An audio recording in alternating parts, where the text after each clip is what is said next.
The Ice Opinion by Ice-T.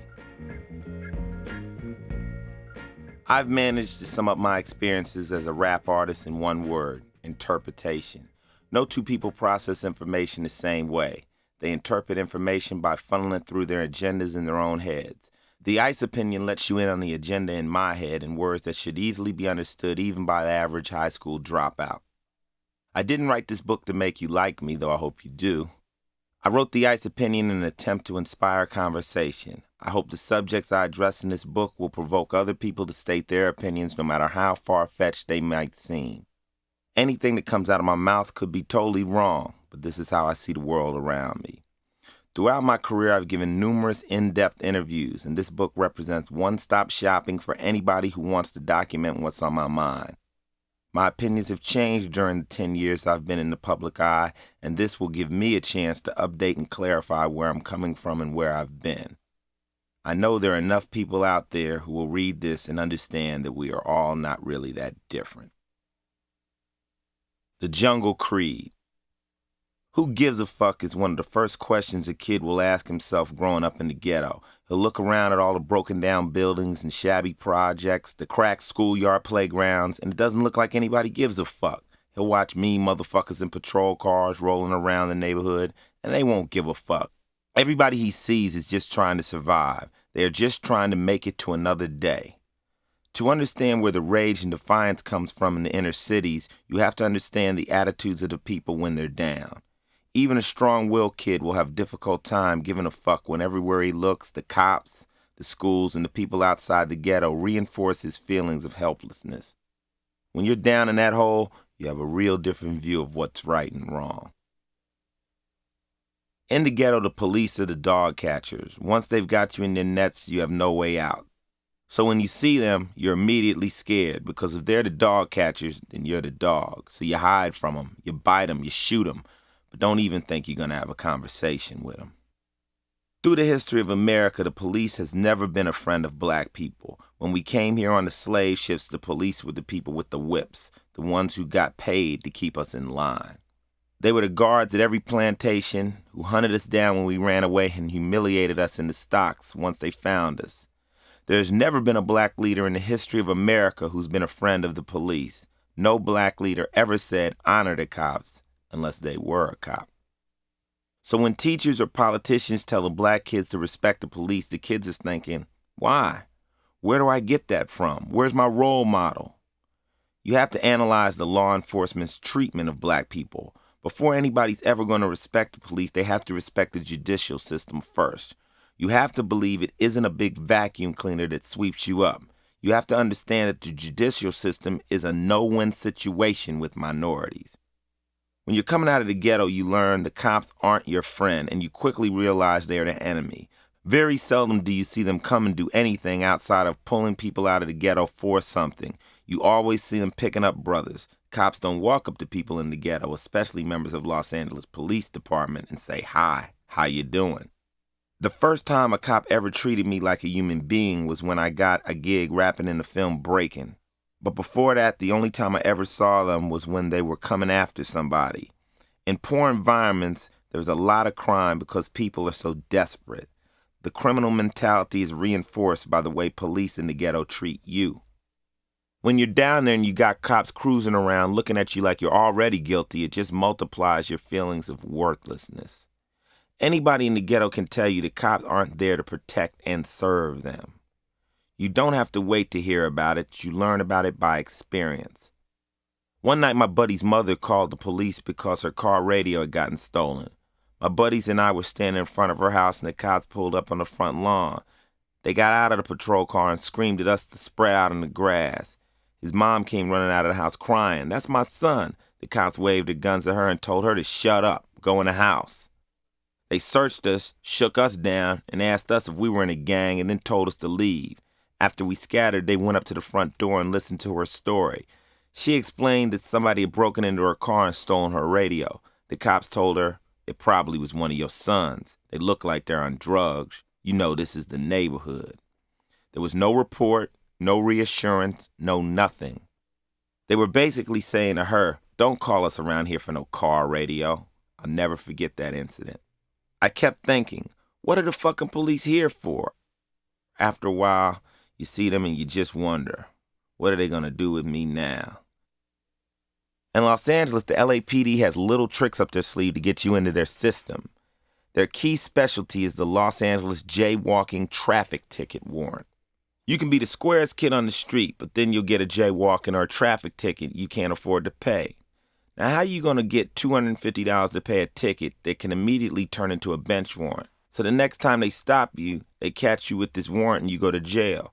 This turns kids who ain't done nothing into criminals. Immediately, they snatch you up into their system.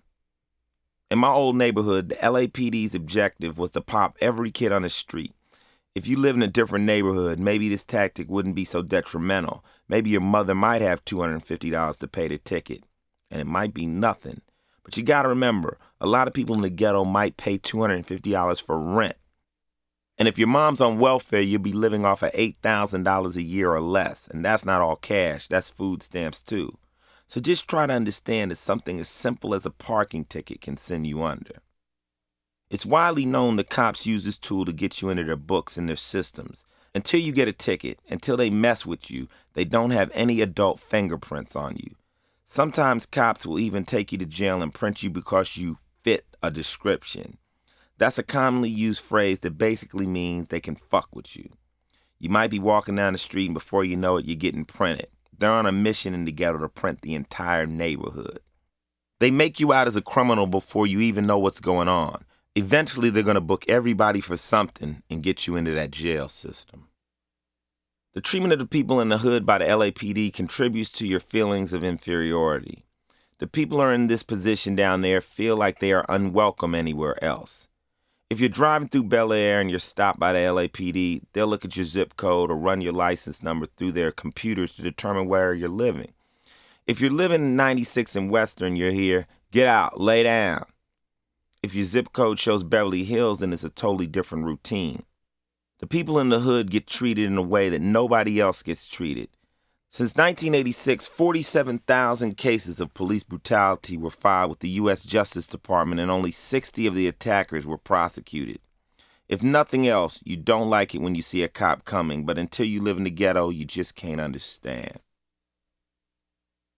Early on, the kids growing up in the inner cities learn in school there ain't no reason to go to college because you ain't getting a decent job anyway. I don't know where that comes from, but it's there. And when you're there, it deeply affects you. It may be a big hoax, but you never forget it. The successful people you see in the ghetto are the drug dealers, the pimps, the brothers driving around in flashy cars. Your role models are these fly guys you see because everybody else is struggling. The hustlers look like they got it on. You don't really see them do dirt. You just see the accumulation of wealth, and it's more than you got, so you're attracted to them and their lifestyle. The only reason you see drug dealers always driving through the streets is they have to get paid. Most of them don't live there anymore, but you have to come back to the neighborhood to make that money. They leave there because they can't stay down there in an environment where the people know who's got the money and who doesn't. In the ghetto, you're constantly living in a survivalist atmosphere. All these people are on top of each other, pushing and scrambling, all in an attempt to get out of this hole. Everyone is trying to survive, and in this microcosm of people, you might see a guy who appears a little richer, but basically, everybody's broke. It's difficult to teach basic moral principles like charity, loaning, and trust. The environment is also poisoned with drugs, so a lot of people there ain't really even themselves. In the jungle, masculinity is the premium. Anybody weaker than the next man will be victimized by the stronger. You learn early on, like in grade school, if I'm weak and you're strong, when I buy my ice cream sandwich, you're going to reach over and break off half. That's how you live and you get used to it. It's the animal instinct. The white knight is not the hero. Displays of strength and aggression are prized because you're always walking like a prison inmate. In the hood, violence and even murder becomes something honorable. The more violent person, the more defiant person will get the highest ranking. The person who pushes it to the limit and is willing to go to jail earns the most props because he's willing to put his life on the line and fight for what he believes in. Once you're down there, you've got this walk, this attitude that says, don't fuck with me. You don't understand anybody who is weak. You look at gay people as prey. There isn't anybody in the ghetto teaching you that people's sexual preferences are predisposed. You're just ignorant. You got to get educated. You got to get out of that jail called the ghetto to really begin to understand. All you see is a sissy, a soft dude, a punk. That's how it is when you're down there. Everybody walks around looking at each other crazy. That's why you find girls who live in the neighborhood are so tough. I don't care how pretty they are. Each one of them has a real strong side to her just to survive. You may wonder why black kids wash their sneakers, because that's all they got. This is how they're being judged among their peers. They're being judged by what model sneakers they got or by their little gold chains. If you're going home to a project and you don't own anything, and neither does the next guy, you take pride in your gold chain. Your whole self-esteem is based on making something special out of the little you might have. You get respect by how you dress and how you carry yourself. When we see white kids or rich kids dressed like bums, we never understand it. Why in the fuck are you trying to look like that? We're over here pressing our fucking jeans every day. And it may be the only one pair of jeans we got. I've come to believe a lot of people's appearances reflect their search for opposites. That's why Bon Jovi will try to look bummy and why I'm not trying to look bummy. I used to have to look like a bum because that's all I had. The funny thing about the ghetto is when you're living there, you don't even know you're there. You don't have anything to compare it to. Everything you see on TV, you think that's not real. If you're not traveling out of an area, your scope is so limited. I grew up in a New Jersey ghetto. When I first moved to Los Angeles, I lived in Windsor Hills. Windsor Hills may be a nice black neighborhood, but I thought it was Beverly Hills. I didn't know as far as the rest of LA was concerned, Windsor Hills is still considered the ghetto. The first time I took some of my boys from the 40s into Beverly Hills and Bel Air, we drove past some of the homes. They asked me some ill questions. Is that an apartment building? How many people live in there? How many houses is that really? They couldn't believe it could possibly be one house. I'll never forget the illest comment. It came from my buddy's brother, Bebop Bill. Looking up at one mansion, he said, "Imagine what they eat." He was thinking about food. He said dreamily, they can probably eat whatever they want to. He's really saying, I don't eat what I want to eat. I eat what I can eat. When you grow up and live in South Central, just having a job and making ends meet is a luxury. We fail to realize that just the thought of eating what you want for dinner is a treat. Just to be able to say, yo, I like a steak tonight, and then go into the market, picking it up and eating it. That's a luxury. To have a roof over your head and eat what you want is the ultimate. It comes down to your taste buds, man. If you're working with $1.40 and that's all you got, you have to fabricate meals. It's not like you can eat what you want to eat. When you're poor or broke, you head for McDonald's and you think to yourself, damn, now if I don't get the cheese, if I get the small Coke, I can do this. I've been in situations where we've been in the crib and there's been no money between 4 people and everybody's bumming. Damn, we ain't got no milk. We got shit that don't add up, like Kool-Aid, no sugar, and oatmeal. Damn, you start making scientific food and cooking without grease. You ain't got the right ingredients. You're just thinking, what the fuck are we going to eat? If you go home and there ain't no food there because mom's is broke, in the ghetto, your parents often won't have any money either, and they'll almost tell you, do what you gotta do. Kids will end up hustling and stealing because they ain't got nothing there. And no matter what the reason for poverty or the situation that put people into poverty, the problem exists. People ain't got no money. When you're in that situation, your perception of what's right is so totally different than someone who grows up in a middle-class neighborhood. Ghetto kids grow up in this fucked up world and they think that's how it is and they can't do anything about it. Until you get up and out of it, people don't see that there are any alternatives. They don't know anything about the community I live in now. They're so far away from it. Now, all of my neighbors are currently preparing to die of old age. They got their life insurance all in order and their wills are written up. You go to my old neighborhood and just try to talk about retirement plans. The mentality is retirement? Man, I'm just worried about getting to the next year. I don't know what you're talking about. The greatest tragedy in the ghetto is watching people become accustomed to the prospect of a bleak future. If you try to talk to them about the positive future, you'll learn they don't really see the future. It's too dim. It's too untouchable. I try so hard to explain to kids who I meet that when you actually venture outside of your hood, there's nothing out there that's not yours. I don't want them to believe that their neighborhood is all they got. Why can't you go surfing? Who says surfing is just for white kids? It's your wave too. That's your snow mountain up there in Big Bear. Let's go skiing. Let's go horseback riding. Let's go jet skiing. Everything is everybody's. But you see, each time you go to one of those places I mentioned, you're going to have some eyes rolled at you. What are they doing here? Why are they trying to play golf? Why aren't they where they're supposed to be? A lot of kids just find it less frustrating to just stay where they are. The ghetto may be a hard and very strange place, but no one's judging you for being there. At the core of it, there's a lot of family love in the ghetto you don't feel in other places. In South Central, however, there's a lot of bitterness and a lot of misguided people, and it all stems from ignorance. The school system there does nothing to help. The curriculum is offered in the ghetto schools only reinforces the high dropout rate among these kids.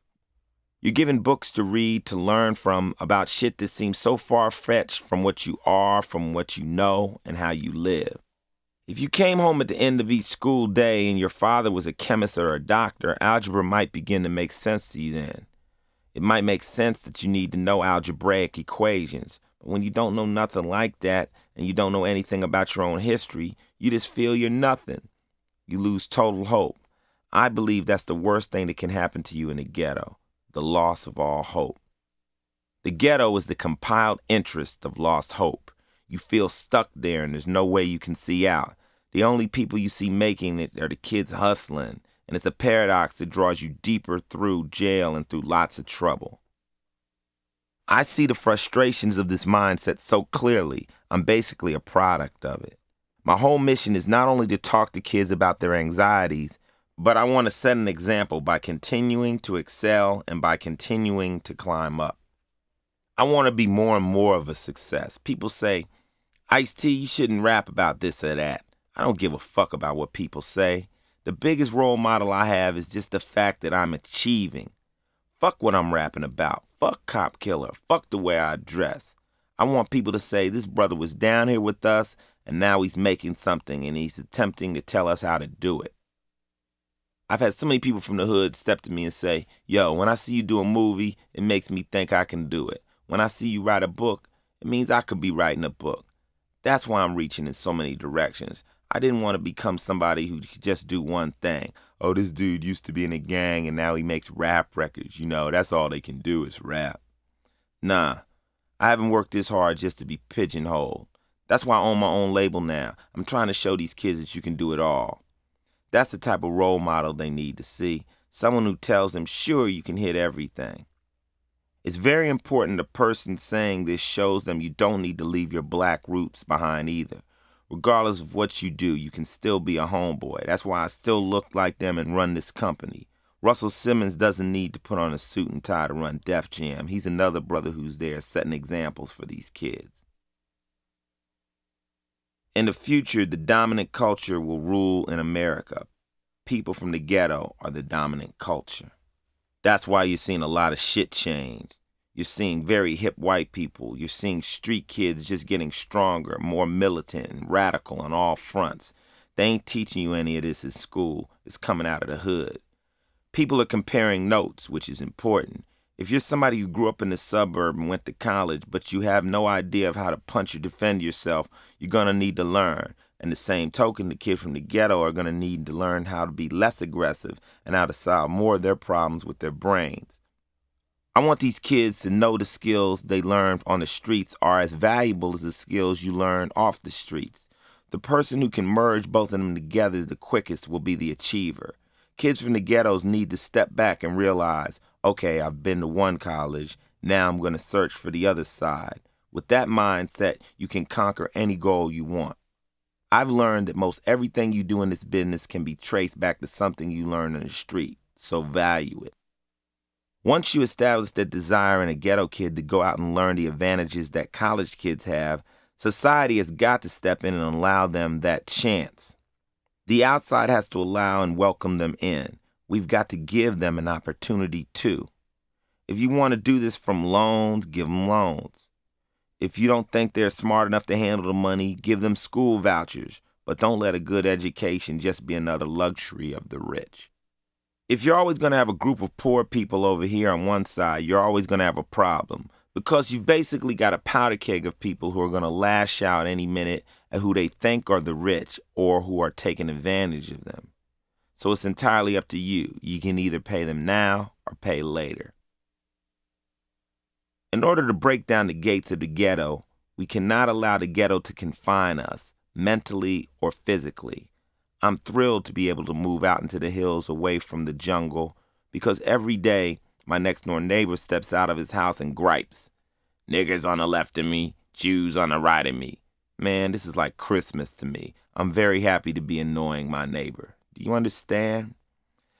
His attitude is, let me pay you to go back home, go back to the place you came from, go back to Africa. And I tell him, no, because I'm from Earth, motherfucker. And if I want to live anywhere, I'll live there. There is no place for me. I'm as American as he is. If people are going to try to make me feel out of place in any other environment than the ghetto, fuck that. I love to be able to buy my buddies' houses up here. I love to be able to buy 10 houses up here and turn this into my community. Who says it's theirs? Who the fuck are they? I think the ghetto attitude can change, but people have to want to get out and realize there are no real walls around them keeping them in. You can grow up in Harlem, but there's nothing wrong with moving to Central Park West. I want to explain to people that when they do get over the wall, come back and pick up your friends. Give them a chance to make a better life for themselves too. Invest your money there by helping your own people, by giving them that opportunity to branch out. I got about 30 homies on my payroll, and I do everything I can to keep them on the streets and out of prison system and away from violence. You can help each other get a leg up. The killing fields. When you grow up in South Central and you've never had anything in your life you control, you seek control. Gangs offer the ultimate control to do what you want. Just getting that for a minute is very intoxicating. Gang members are out there trying to control their own little world. It may not look like much to you, an alley, a street, but it's like a country to them. A lot of those kids won't leave that block for years, and in some cases their entire lives. It's theirs. That becomes their whole world. Everybody wants to have power over their world. I'm no authority on how gang warfare got started, but it's a real war. Lots of people don't see that. They just think it's stupid kids shooting at each other. If that's the case, then any war can be regarded as such. Try to just imagine somebody in your family getting killed by a neighbor, maybe a teenager across the street. The police come to your door, take down the information, and don't do anything about it. Each day after that, you gotta look at the same people. Would you go over there and kill them? I don't know. Maybe you would. Maybe you wouldn't. The gang scene in Los Angeles is extremely complicated and deep-rooted. The Hispanic gangs have been banging far more years than any black gangs. The black gangs began to form after the Watts riot in '65. I first came in contact with gangs in 1974 when I started going to Crenshaw High School. I saw this one group of guys hanging out together, and I wanted to know what was going on. They were a unit. At this point, unknowingly, I got connected with the Crips. When you go to school and you start hanging out with friends from one neighborhood, this immediately becomes your gang. These guys were part of the first generation of black gangs. Across town was a gang called the PIMP'S, which are now called the Blood, and I then started to learn all about the different groups and their idiosyncrasies. Gang divisions are called sets. A gang member will ask you, what set are you from? Meaning, are you a Crip? Are you a West Side Crip? A Rolling 60s Crip? Some of the gang's basic characteristics are Crips wear blue, Brims wear red. Crips call you cuz, Brims call you blood. The Crip has his left ear pierced. The Brim has his right ear pierced. In the black gangs, anything that's not a Crip is a Blood. This means the Blood gangs weren't all necessarily connected. You'd have bounty hunters, Pyrus, Denver Lanes, villains, swans. But they didn't get along together and they lacked unity. That made them less potent than the Crip gang. As the gangs evolved, the Crip gangs became so wild and notorious they started to prey on themselves and divided among their own sets. The Grape Street Crips and Watts would be at war with the Rolling 60s. The numbers like the 60s correspond to the street blocks. The street area where the gang activity would happen would not be too far from the west of Crenshaw Boulevard, all the way to the east as far as Long Beach and back into Watts. So when you hear people talking about the 20s, the 20 refers to 20th through 29th Street. And each set would have an east or west side, like the 7-4 Hoover West Side or 7-4 Hoover East Side. All these gangs have their own hand signals. A Hoover Crip would throw both his fingers down and put another finger across to look like an H. The Crips hold up a C. A Blood will make his fingers look like a B. Even the hand signals are intricate. They can tell each other to fuck off from one set to another by throwing up the signals. When a gang member gets ready for battle, he goes hardcore gang banging. They call that loking, going loking up. All of a sudden, the beanies go down crazy, their pants sags, their sunglasses are on. It's the equivalent of a Native American going on the war path. A gang member reading this book would naturally know I was in a Crip set because a Blood would never use the word loke. When it became public I was involved in a Crip gang, interviewers asked me which set I was affiliated with. I still don't think it's anybody's advantage for me to publicly represent a set. I don't want to be responsible for somebody targeting that set for any reason. You have to remember, this is no joke on the street. People live and die over their colors. There are 3 levels of gang membership: hardcore, the members, and the affiliates. The hardcore gangster is a straight-up warrior. He's always out looking for the enemy. He's always in the attack mode. He lives the violent side of gang life, and that's all he focuses on. He's the equal of an army soldier who enlisted in order to go to war. The members are in the gangs primarily for the camaraderie. The members usually run the gangs because they are more level-headed than the hardcore members. These are the guys who understand gang membership has its privileges. The Ghetto Boys have a record out that's titled Damn It Feels Good to Be a Gangster, and the members have fun with it. They gain brotherhood and confidence that they aren't getting from anywhere else. The affiliates know all the gangbangers and they wear the colors, but they're not out there putting in drive-bys. Usually they just live on the same street as the set and abide by the rules. Sometimes the affiliate gang members might be calling the shots because they may be a little bit more intelligent and non-violent than the other members.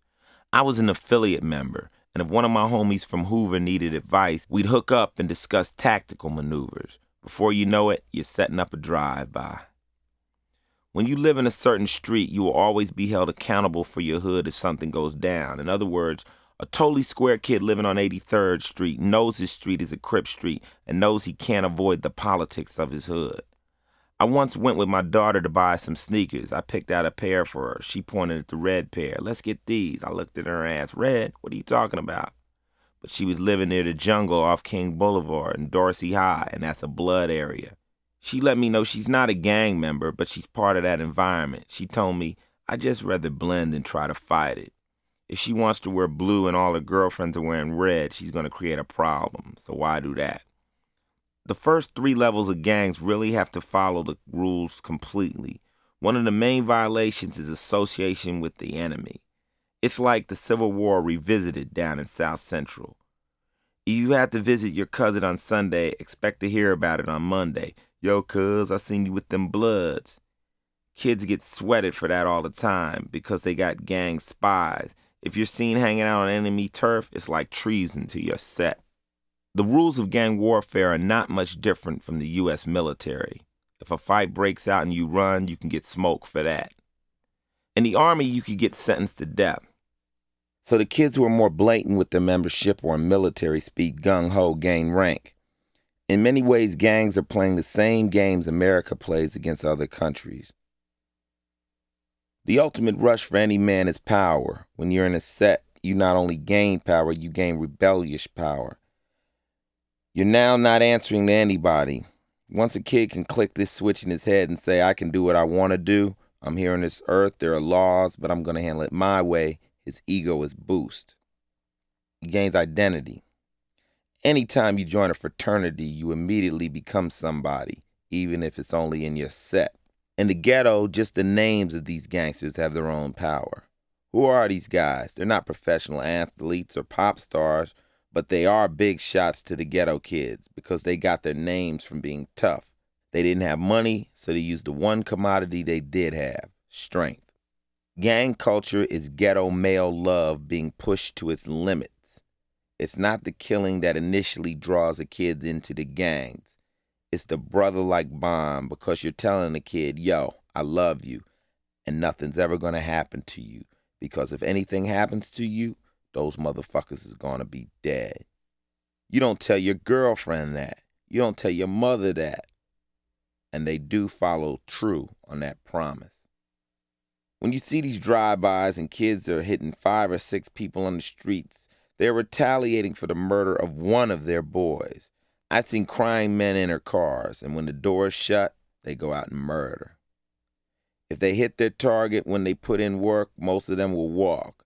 And they know that in Los Angeles, if you go out and kill another black man, odds are you ain't going to jail. Your case isn't an LAPD priority. And the old ghetto saying, a nigga kills a white man, that's murder one. A white man kills a nigga, that's self-defense. A nigga kills a nigga, that's just another dead nigga. If your case does make it to court, the witnesses they'll try to use against you to send you to jail are usually from another gang. Once your attorney proves this, you're not going to jail. That's what's so ironic about the Rodney King trials. The witnesses for the defense were police, and that should have been a conflict right there. They're in the same gang. Of course, some of them will lie to save their buddies. Most of the gang killers are still out there on the street. I meet kids every day who are introduced to me as the shooter, which means this kid has killed and will kill again. This is not only what he does, it's what he's known for. Sometimes they won't be much older than 15 or 16 years old. The capability for violence in these kids is unimaginable. Last year, 5 of my buddies died. I don't even go to funerals anymore. It's just so crazy. There are just so many people dying out there. Sometimes I sit up with my friends and I think there'll never be another time on earth where we'll all be together again. A lot of my original crew is dead. You get hard after a while. People on the outside say, these kids are so stone-faced. They don't show any remorse or any emotion. It's because they are so conditioned. They are conditioned like soldiers in war to deal with death. You just don't know what it's like unless you've been around it. In LA, gangbanging is done under the supervision of the police.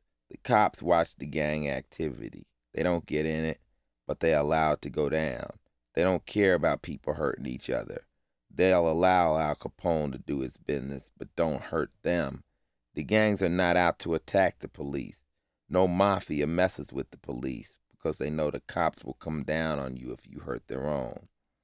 The gang mentality is that this is my city, this is my hood, this is my world.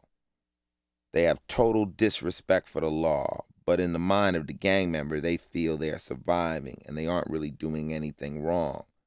They are looking at poverty as being wrong. Stories fly around town about cops antagonizing gang members to fight each other by going around from set to set and spreading rumors about who murdered who. A lot of cops find this shit funny. If you're a real policeman, you don't want to see anybody get hurt. But first, you got to put yourself in the mindset of the cop who gets up in the morning saying, all these fucking niggers, savages down here, I'm going to go down and put some of them in jail and beat some of them up. That cop, he's causing just as much trouble as they are because he's in there stirring them up. They'll pull you to the side of the street and tell you to get out and run. They'll tell you to fight them, and you've got to fight them. The gangs do nothing more than act as defiant as possible toward police. A gang member will see a cop and throw a setup to him. They call that giving it up or hitting him up. Like Ice Cube says on his Predator album, see one time, hit him up. He's illustrating the defiance gang members feel toward one time, which is slang for the cops who roll through the neighborhoods. Most gang members aren't afraid of getting thrown in jail because what do they have to lose? To most of them, jail is no different than home. They ain't gotta do nothing but kick it with the homies in jail. Everybody's there. You ain't got nothing on the streets. So if you get popped, so what? If you're young, you say to yourself, man, I could do two standing on my head. Gang mentality is totally pounded into your head in prison. When you go to a prison in any section of California, you get thrown into a car. A car is the group you hang out with when you're in the joint. A ride. These are the guys you'll be rolling with in the prison riot. The first thing you'll be asked after being in prison for a while is, what car are you in? In jail, there are Muslim cars, 415 up north, 213, LA, Black Guerrilla Family, a Crip car, a Blood car. These cars are your gang and your form of protection while you're serving time. Like in any gang situation, even if you don't side with any of them, that becomes a car. The people who ain't with anything. If a convict goes to prison for 10 years and lands in a Crip car, he's waking up every day putting on his bandana, walking the walk, and it's no joke. When a guy who outranks you in your car comes to you and tells you gotta stick some guy, you gotta do it. There's lots of drama in jail. By the time you come home, you're really banging. When the police take you off the street and put you in jail, your criminal side is totally re-emphasized. You'll see the gang tattoos. You'll see the change in their eyes. My hope is the gang truce can reach into the prisons because the prisons are what really run the streets. In the joint, you get favors by seeing what you can do for somebody on the outside. If I were in jail with you and you wanted something done by me, or I wanted something done by you, I'd say, don't worry, I can reach your people and handle what you need. So a lot of the guys who are getting killed on the streets are being reached by people in the joint. The joint contains the most hardcore gangsters. In The Peculiar Institution, Frederick Douglass is quoted from over 140 years ago writing, "Everyone in the South wants the privilege of whipping someone else." He believed that slaves, by having to submit to the power of their masters, therefore became aggressive toward each other and would whoop each other even more cruelly than their masters. Frustration builds into aggressive behavior, and it causes people to lash out and hurt somebody else. Anybody who suffers some kind of pain is searching to reach out. If you grow up in an aggressive environment, your threshold for pain grows higher, and you're going to do one of two things. You're going to become extremely gentle, or you're going to become extremely violent. I'm more or less a gentle person, but I have the ability to get extremely violent under stressful situations. I'm a person who's pleading, let me be nice, okay? Will you please let me be nice? I want to be nice. Because I have a gang-banging past, people always want to test me. That's a dangerous thing, trying to push the ghetto button. People could end up dead in these situations. With gangs, you are dealing with killers or with people who have the potential to kill. Why would you want to fuck with this guy? Why would you want to try to see if he's real? The way to deal with these guys, especially when they're attempting to break out of the gangster mindset, isn't by threatening them. In Orange County, California, politicians are threatening to crack down hard on gangs. They actually believe if they bully these kids, they will be scared out of gang membership. They don't have a clue that by the time the kids join a gang, he's already lost all fear of what could happen to him.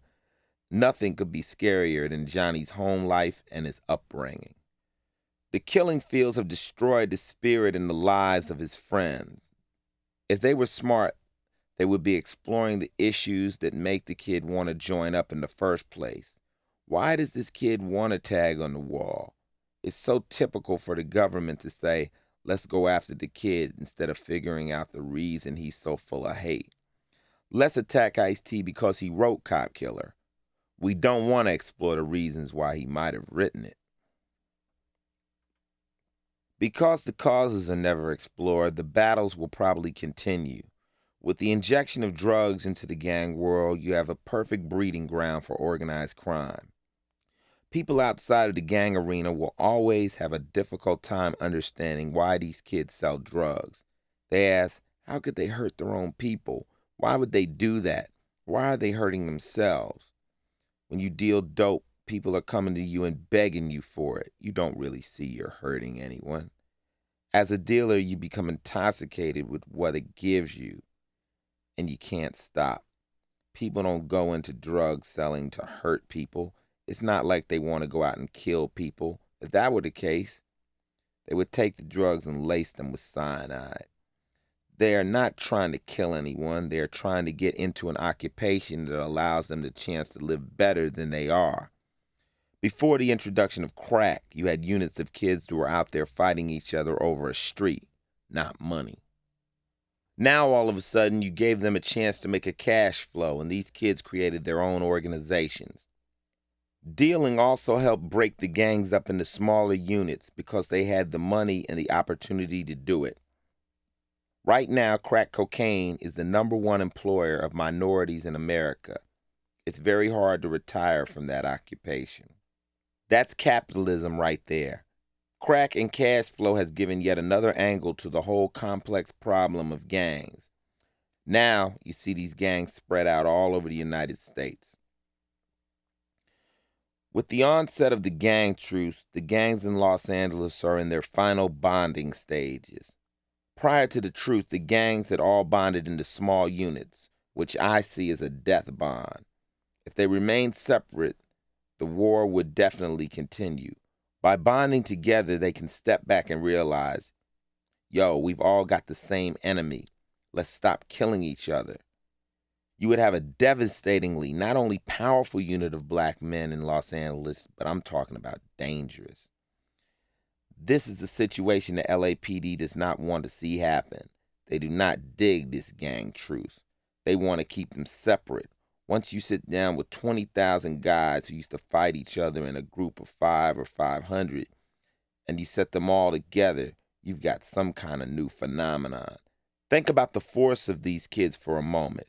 If you ask, how many people here have done a drive-by and 2,000 hands go up, you've got some shit on your hands. You've got some hardcore soldiers. And if they decide the cops are the enemy, then LAPD is in trouble. The cops have every reason to want to see these kids remain separate. It's better for them if they keep killing each other. I never see the elimination of gangs. I would like to see the elimination of gang violence, though. Currently, I'm putting a lot of time and energy into Hands Across Watts, the organization in LA trying to see the gang truce through. Many of my friends still live in South Central or Compton, and every other phone call I get is word from the street. I'm what you call a shot caller, so I probably know more about what's going on in the hood than people who live there. I'm the one paying for funerals and counseling kids to quit killing over the colors in the streets. I'm the homeboy who made it, and I'm trying to set an example that there are alternatives to the violence. I have hope that peace can be instituted. If you could just get the violence down to a standstill, you'd be left with what the rest of the world calls clubs. In a city this big, you need a group of people around you. When you're from a rough environment like South Central, you need to ask yourself, we're going out looking for trouble? Or are we going out to protect each other? The organization I created, the Rhyme Syndicate, is a business, but it employs ex-gang members and ex-street hoods, and in a way, we are a gang because people know they don't want to fuck with us. People have got to understand that gang warfare is not something that should be treated like some minor problem. It's going to take a big truce. It's going to take negotiations. It's going to take money. It will require a lot of effort to get it to an end. Thousands of people have died on each side of this bloody battlefield, and it's not just something that you can snap your fingers and tell people to stop. Crime and punishment. Everybody in this world at one time or another commits a crime. The first time you drive 1 mile over the speed limit, you've committed a crime. The first time you don't come to a complete stop in an intersection, you've committed a crime. The person who cheats on his taxes, even a little bit, is committing a crime. The question is, how far will you push the limits of crime? Here's the bottom line. Does crime become your occupation? It's easy to understand the temptation of crime. You've seen all the money the DEA pulls off drug raids. Anybody who has looked at that for 1 minute and thought, damn, if I just had one of those stacks, has fallen under the influence of what makes people commit crimes. For that one moment, you took a step toward it. Now, take that step one step further by adding a guy who whispers in your ear, "You want it? I can show you how to make it." In the streets, that guy is in your face all day. I've watched gangsters dump $400,000 onto a bed in a motel room. $100 bills took up the entire bed. This wasn't a movie set starring Demi Moore and Robert Redford. This was the real shit. I looked at that cash and thought, damn, these are just some brothers. They weren't no CEOs from Warner Brothers. These were just my homeboys. At the time, I had just gotten out of a 4-year stint in the Army. I joined the military to do the right thing. After getting a girl pregnant in the 12th grade, I was in some hardcore infantry shit that preached the kill 'em all approach. Just pure gung-ho shit. I hated the military. When I got out, I just wanted to be a DJ. I ended up working a government job, and at the end of the month, I got a check for $180 every week, after taxes. Fuck, my homeboys were driving Mercedes-Benzes. I started rolling with them. I became Ice-T on the streets before I was Ice-T the rapper. I had a name, a Porsche, all this shit. But all I ever really wanted to do in life besides be a DJ was to be a pimp. I even named myself after a pimp, Iceberg Slim. But to be a good pimp, you have to be your best hoe. And pimping wasn't really about enough money. So my crew and I turned to hustling. Insurance scams, burglary, jewelry heist, armed robbery, whatever. Once the money starts coming in, you're hooked. When I was hustling, I never clouded my mind with drugs. When you combine drugs with crime, you have a criminal who doesn't give a fuck. A guy who might have not have hurt a person sober will now use force. The user needs that dough. Your survival becomes intertwined with your dependency.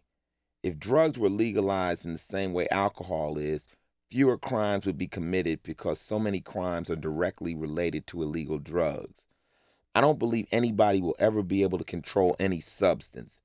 Anything that a chemist can make will always be available, period. You'll never be able to control alcohol. You'll never be able to control heroin. You'll never be able to control crack. If crack were available right now through the American government, all the money they're using for drug enforcement could be used to create total awareness about what the drugs will do to you. Through ads and education, the government could raise user awareness. The money could also be spent on rehab so addicts wouldn't have to get on a 6-month waiting list when they decided to dry out. So much violence follows drug use because users are always scrambling to get it. Everybody's using dirty needles, and the government just watches it happen. There has to be a reason our government does not want to legalize drugs. Somewhere somebody must be making money because I just don't believe they care that much about people. How can they be concerned about drugs when alcohol has the same effect on the body as crack? Now that alcohol is legal, you don't see people murdering each other over whiskey anymore. That war is gone. People need to understand that any substance available on earth will be obtained by the people and used by the people. All you can do is accept that fact and make life safer for everybody involved. Crime is like any other job. The more intelligent criminals get involved in more intelligent forms of crime, the more ignorant people are stuck on lower rungs like muggings and stick-ups. Give us your money is about as simple as crime comes. Burglars might have to use a tool or know how to disarm an alarm. You need to have some smarts. These guys will probably move up to fraud, paid arson, insurance fraud, credit card fraud, which is rampant at this point. A popular insurance scam in LA is the crack game, or the forced accident. These guys are looking to get hit by new cars, which are generally insured. The person in the crack game car will attempt to hit the driver as he makes an illegal turn or doesn't come to a full stop. Even though they hit you, you were in the wrong, so you can get sued. In this game, the attorneys are crooked, the doctors are crooked, everybody knows what's going on. All of this drives up the insurance premiums for people, but what does the criminal care? He doesn't even have insurance. He's just getting paid. But who's the bigger crook here, the hustler or the respectable lawyer or doctor. Without them, there's no game. As you get deeper and deeper into crime and you watch your cash flow build, you eventually learn you're going to have to kill somebody. That's the dangerous part. The full-fledged career criminals have to play hardball. They can't view anything as off-limits or illegal. You enter a warp where you say, if I gotta kidnap somebody, I gotta kidnap them. If I gotta kill them, I'll kill them. You can't at any point say, I don't want to do that. That's the only way you can survive full out with the criminal life and really make it big. If you start selling $10 bags of weeds, that might get you a nice car, but if you want to get a real nice car, you have to start selling pounds. You want to get a house, you're going to have to start selling 10 or 20 pounds of weed. Once you hit this level, people know who you are. You've made yourself bigger and you become more of a target for the lowest form of criminal, the robber. So you might have to kill them to protect what you got. You also become intoxicated with the game of it all. The smart drug dealer isn't getting high off of his dope. He's getting high off of his cash flow. You not only employ a lot of people now, but you're accountable for a lot of people's money. Say there's a kid in South Central selling dope. If he's got a connection with the Colombians, he can't quit. The punk kids on the streets who help him sell can't have you quit either because the next man might not want to use them. The Colombians can't have you quit because you're moving too much dope for them. They'll put you in a coffin. You can't quit, so you get yourself into a jam where you just can't stop. Now that you're hustling, you've got a lot of overhead. You got a house you own. You got car bills. Before you got in the game, you could have lived off nothing, but now you need 15 G's a month just to keep the shit you got. That's why you see very rich people do very crazy things when they think they're going broke. You see them kill somebody in their family for the insurance money. They go to extremely scandalous and drastic measures not to go broke. I'm much more afraid of somebody who's rich and on the verge of going broke than somebody who's broke and trying to hustle a meal. But a criminal has to ask himself, do I want to kill somebody? Do I really want to go that far? Because eventually you'll have to go that far. Either somebody won't keep his word and you'll have to step to them, or word will get out on the street that you were screwed and the dude didn't have to pay. One way or another in crime, you end up having to get violent. That's what turned me off to crime. I never had it in me to go out and hurt anybody. I was the kind of criminal who wanted everybody to play by the rules. In other words, I was looking for honesty in crime. Crime is more addicting than any drug. Beating the system is the ultimate rush. You learn that as a kid. Stealing a cookie out of the cookie jar is just a thrill. You scored. There's just something about getting away with it. My crew excelled at jewelry heists. We started with picking the locks called trimming, then moved over to bashing, smashing the outside glass of jewelry stores and taking the jewelry. That's why I got all these big cuts on my hands. We weren't pistol bashing. We would just show up unarmed. This way we were less likely to be shot at. When pistol bashing became more common, we moved into snatch and run. We walk into a jewelry store and ask to see expensive pieces and just start running. We wouldn't just pick any store. We'd already cased the store that doesn't have guns. We park our car 2 blocks over and walk the escape route backwards. We wouldn't just run out not knowing where we were going. We'd hop a fence, shoot through an apartment building with the doors already jammed open in advance. Even if the store owner had a gun hidden away, we were out of that store so fast, we were moving. Now, you might have to go to Nebraska to find a mall or a jewelry store with no armed security guard, but that's what you'll do.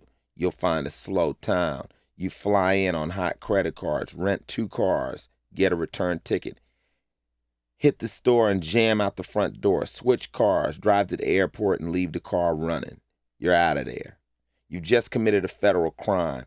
The FBI can go after you, but the cops can't chase you because you've broken federal lines. Who are you? Where'd you come from? Nobody knows. By the time our crew disbanded, we were international. I was lucky because I knew when to say no, and that kept me out of a lot of trouble. Fortunately, the statute of limitation is gone by on all the crimes I committed. I'm also fortunate I never killed anybody, not that I know of. Sometimes a lot of bullets will fly, But it would be a damn big surprise if any of the bullets I shot ever hit somebody. It would wake me up and scare the shit out of me. Let's hope not. That'd be a whole nother book. Despite all my material wealth, I'd committed crimes for a number of years and hadn't gotten extremely rich. I bought my share of toys and my crew was well known in the underground LA. But all of a sudden I started watching a lot of my boys go to jail, and I knew I was ready to slow down and slack off. I hadn't gotten that much out of it, and now the boys I could really work with were gone. All these secondhand players were just running around. I looked at our crew and thought, who really got rich? None of us. We were able to sustain a fly lifestyle, real flash and all that, but there wasn't that much money. When I stopped, I had about $80,000 in cash and assets. The reason I totally stopped was the film breaking. My boys told me, yo, you should do this, man. You got a chance. So I did it. I immediately went broke. I ran through the cash without even feeling it. I was still living at that speed, and I had to go through withdrawal. I really had to stop myself. My friends were still hustling, and they would come over and offer me money just to stay down. They wanted to see me make it out. One of my buddies told me, Ice, man, you need to do this movie, man. White people like you. You got a chance. In a way, it's a real sad statement because he's saying, I can't make it over there. They won't let me in. Crime is an equal opportunity employer. You don't need a college education. You don't have to be any special color. You don't need white people to like you. You're self-employed. As a result, criminals are very independent people. They don't like to take orders. There are no applications to fill out, no special dress codes. There's a degree of freedom in being a criminal, but you're always gambling with your freedom. You have to ask yourselves, how much are you willing to risk of your freedom? Before you get into the game, you've got to know how you'll adapt in jail. How much risk will you take, and where will you draw the line when it comes to jail? Now, some people can do jail time. Some people can just do time. I, for one, cannot do time. I do not like doing time. I've been incarcerated on a lot of occasions, but I've always been very lucky. I've never been what's known as stretched. Stretch is where I would get served with a prison term that's 1.5 years or more. When you're hustling, you learn there are a lot of ways you can get out of court. People use aliases or get bailed out and never return. You got to have cash, and you can only do it for so long. There are all kinds of ways you can work the criminal system, but I can't give that much away. The last thing I want to do is write a how-to book for criminals. My homies will read and say, hey, you told everything. What the fuck are you doing, man? They say the game is to be sold, not told. People have no idea that you can get served 1 year and end up doing life. I could go in there for a week and some guy could try to take my manhood. He's either going to rape me or kill me. If I kill him, I'm protecting myself, but I get a murder rap. So now my little 1-week traffic warrant slip has turned into murder, and I'm in there for life. The prison system is a very dark world, and believe me, it's not the answer. The government seems to think the answer to crime is more prisons. Let's just build more prisons and let's incarcerate more people. They refuse to go into the reasons for crime. On my album Original Gangster, I say slavery's been abolished except for the convicted felon. So indirectly, I think their answer is just to create these big cages and put everybody in jail and hold them tight. Taxpayers don't know this approach costs them more than leaving people out in the streets and giving them a chance. I would have never gotten into crime if I had a decent education that geared me toward a job. If I came right out of school and even had the slightest hope I could get a decent job, I would have taken it. Now, I truly believe the prison system is a big business and that it seems to be more important than education in this country. The government is currently building a prison in Lancaster, California. On the news, they announced that it's going to bring in millions of dollars in revenue each year. The penal system is one of the biggest corporations in America right now. Incarcerating people is big money. The more criminals, the more money. As long as you believe certain people are always going to be criminals, the only solution the government will offer is building more jails. I'd rather take my money and send a criminal to college, give him a chance to get a job so he can be a productive part of the system. Most people don't even know that it's cheaper to send a criminal to college, even to a private college, than to keep him in prison. At Stanford, you pay around $21,000 a year to send a person to college. But to keep a criminal in prison, you're paying $47,000 to $75,000 a year per inmate. If you decide to send a criminal to Berkeley or UCLA, you can probably send nearly a dozen criminals to college. America would be the most heroic place on earth if they were willing to take a real look at these kinds of options. The hardest task for a criminal is to take that first step toward the other side. Once you're on the street and you've gained criminal knowledge or criminal notoriety, you gain respect from your peers in the underworld. But in the straight society, that respect won't transfer into the workplace. Now all of a sudden, somebody's telling a guy, a big shot hustler on the street making money, to go move those fries. It takes a very strong person to be able to deal with that mentally. Whether you approve or not, this guy used to have the prestige of running his own business. He had status, so it's extremely hard for him to take the transition. That's why I'm out there looking after them, and if they come to work for me, I'll give them that respect. I know how difficult it is for them to be told what to do, but I explain that they are here to work. It takes about 6 months to a year to ease them in. I still go through it with my organization because I hire expert con men and thieves and liars. I know what's going on, and before it gets deep, I'll approach them and say, don't try that. That ain't cool, and we'll work it out. But in a regular work environment, they're not going to get that kind of treatment. The biggest criminals in this country aren't the street hustlers or the men behind bars. It's the people who are in the actual control of the drug trade. Drugs are supposedly illegal, but somebody is allowing these drugs into the country and somebody is calling the shots. Maybe it's just several different police organizations who are willing to take payoffs, but the floodgates are open. If that's the case, until you legalize drugs, more crime prevention has to occur within the ranks of our crime prevention organizations than with people on the streets. The second biggest criminals are the oil companies, all the big corporations that deal in pollution. These are the companies that portray themselves as all American while they're out there fucking up our air and preventing technology from advancing in order to fill their own pockets. They fight all the environmental organizations and win because they have more money. They are as terrible as any drug dealer because they're pushing toxic environment on you. These are arch criminals. But you'd be hard-pressed to send any of these executives to prison for their crimes against humanity. They are waving the flag while paying everybody off. They'll never see the inside of a prison cell. It's so strange to have friends in prison. It's like they're dead, but they're alive. You just don't see them or hear from them much. If they're in the hole, you can only talk to them once a month. The hole is the equivalent to solitary confinement. It makes you crazy. The whole jail system is just there in order to make you crazy. My friends in jail are the reason I'm not there. Guys who went in when they were 18 are coming out now and they're 30, and they missed a lot of their fucking lives. My job as a friend is to tell them, don't rush it. Don't rush it, man. Move back into this slowly. The penal system is such a vicious cycle. You come out with no money. If you write convict on a job application, you ain't getting hired, so you're stuck. How you going to come up with a first and last month's deposit on an apartment? To get the money you need just to climb back onto the other side. You're almost forced to commit another crime, and crime is the only job that will employ you without discriminating. Your only hope is to run into somebody who made it to the other side.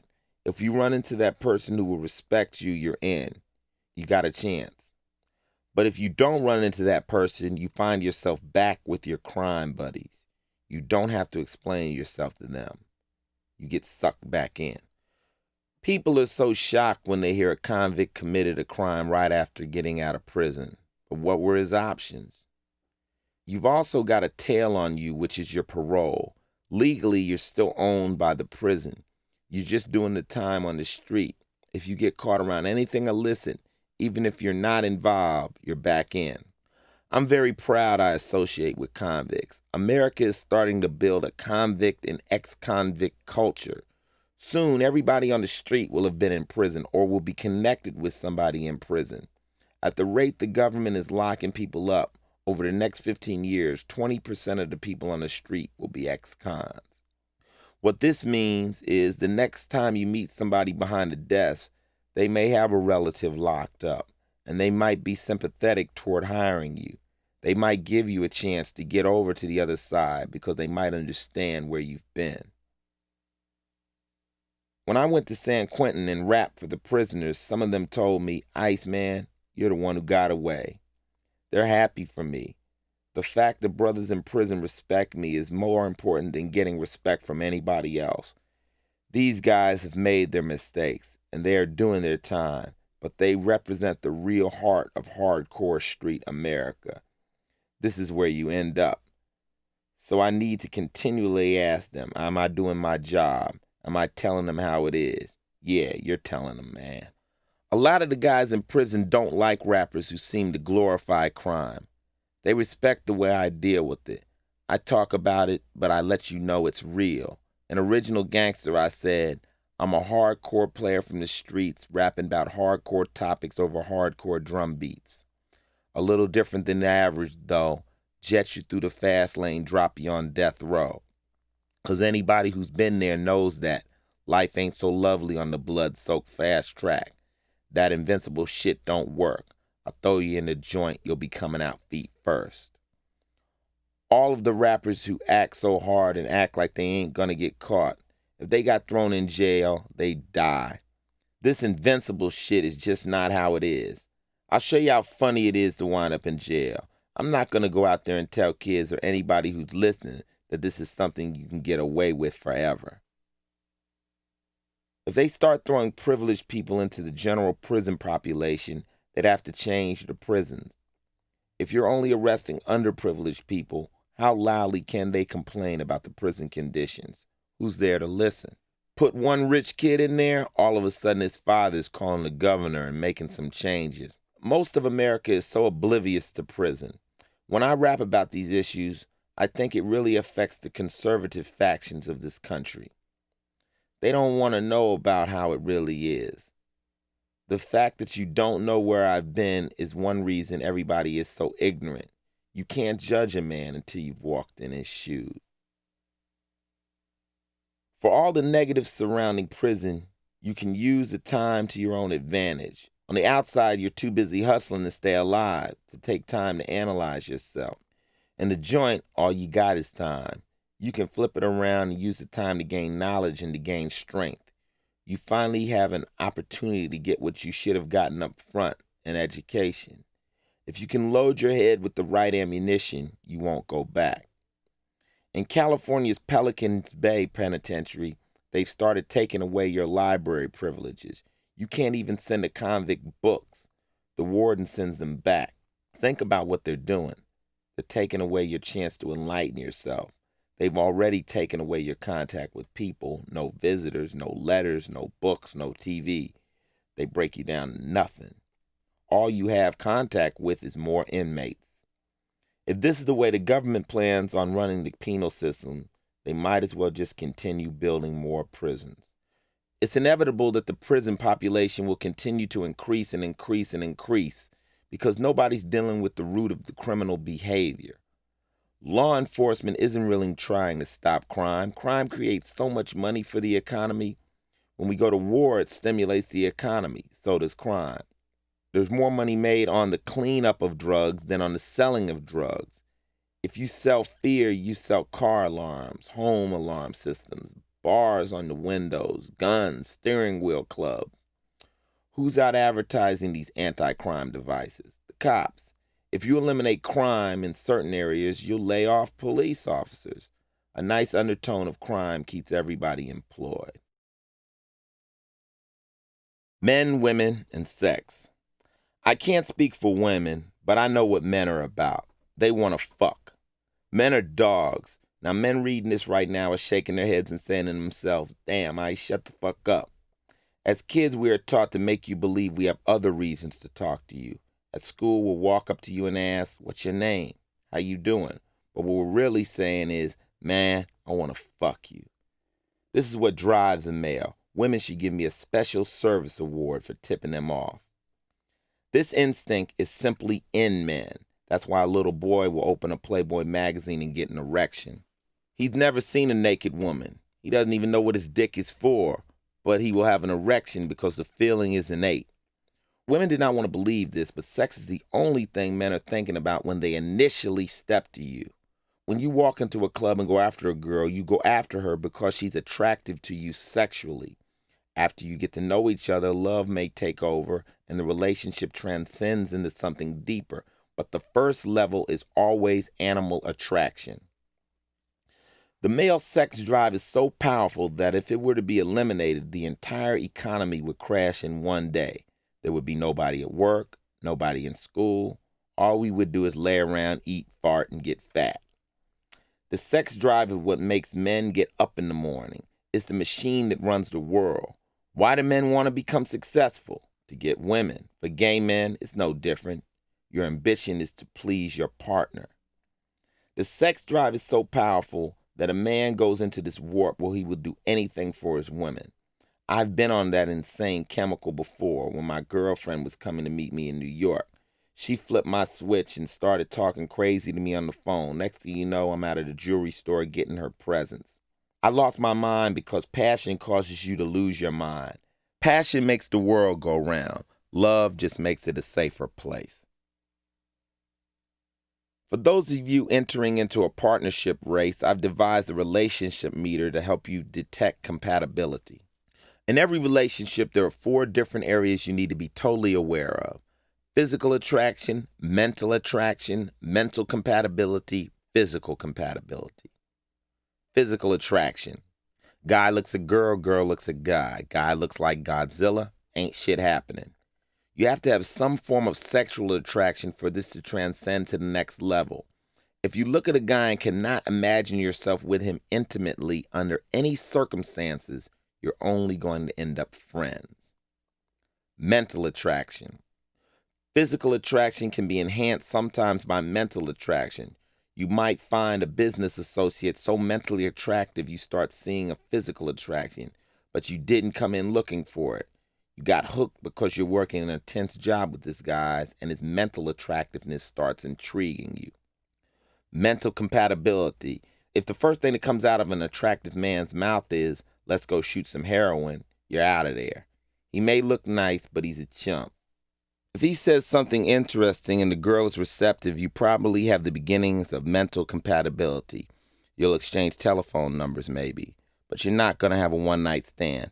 Mental compatibility is usually determined on the first date and pretty early on.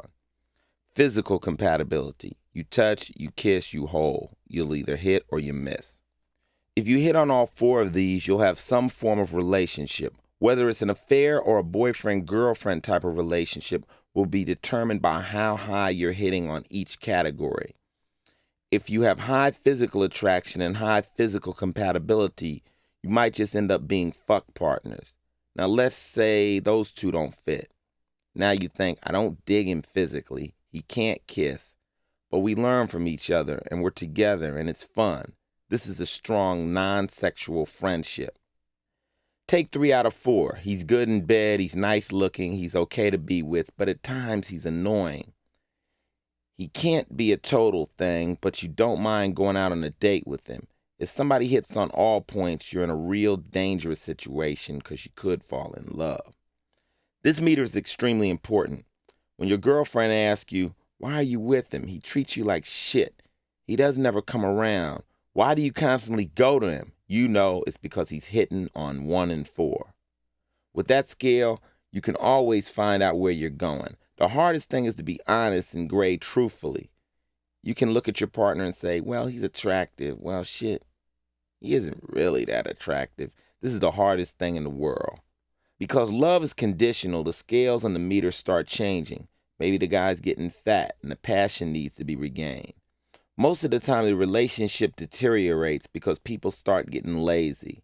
It's not like you're still working at it like you were.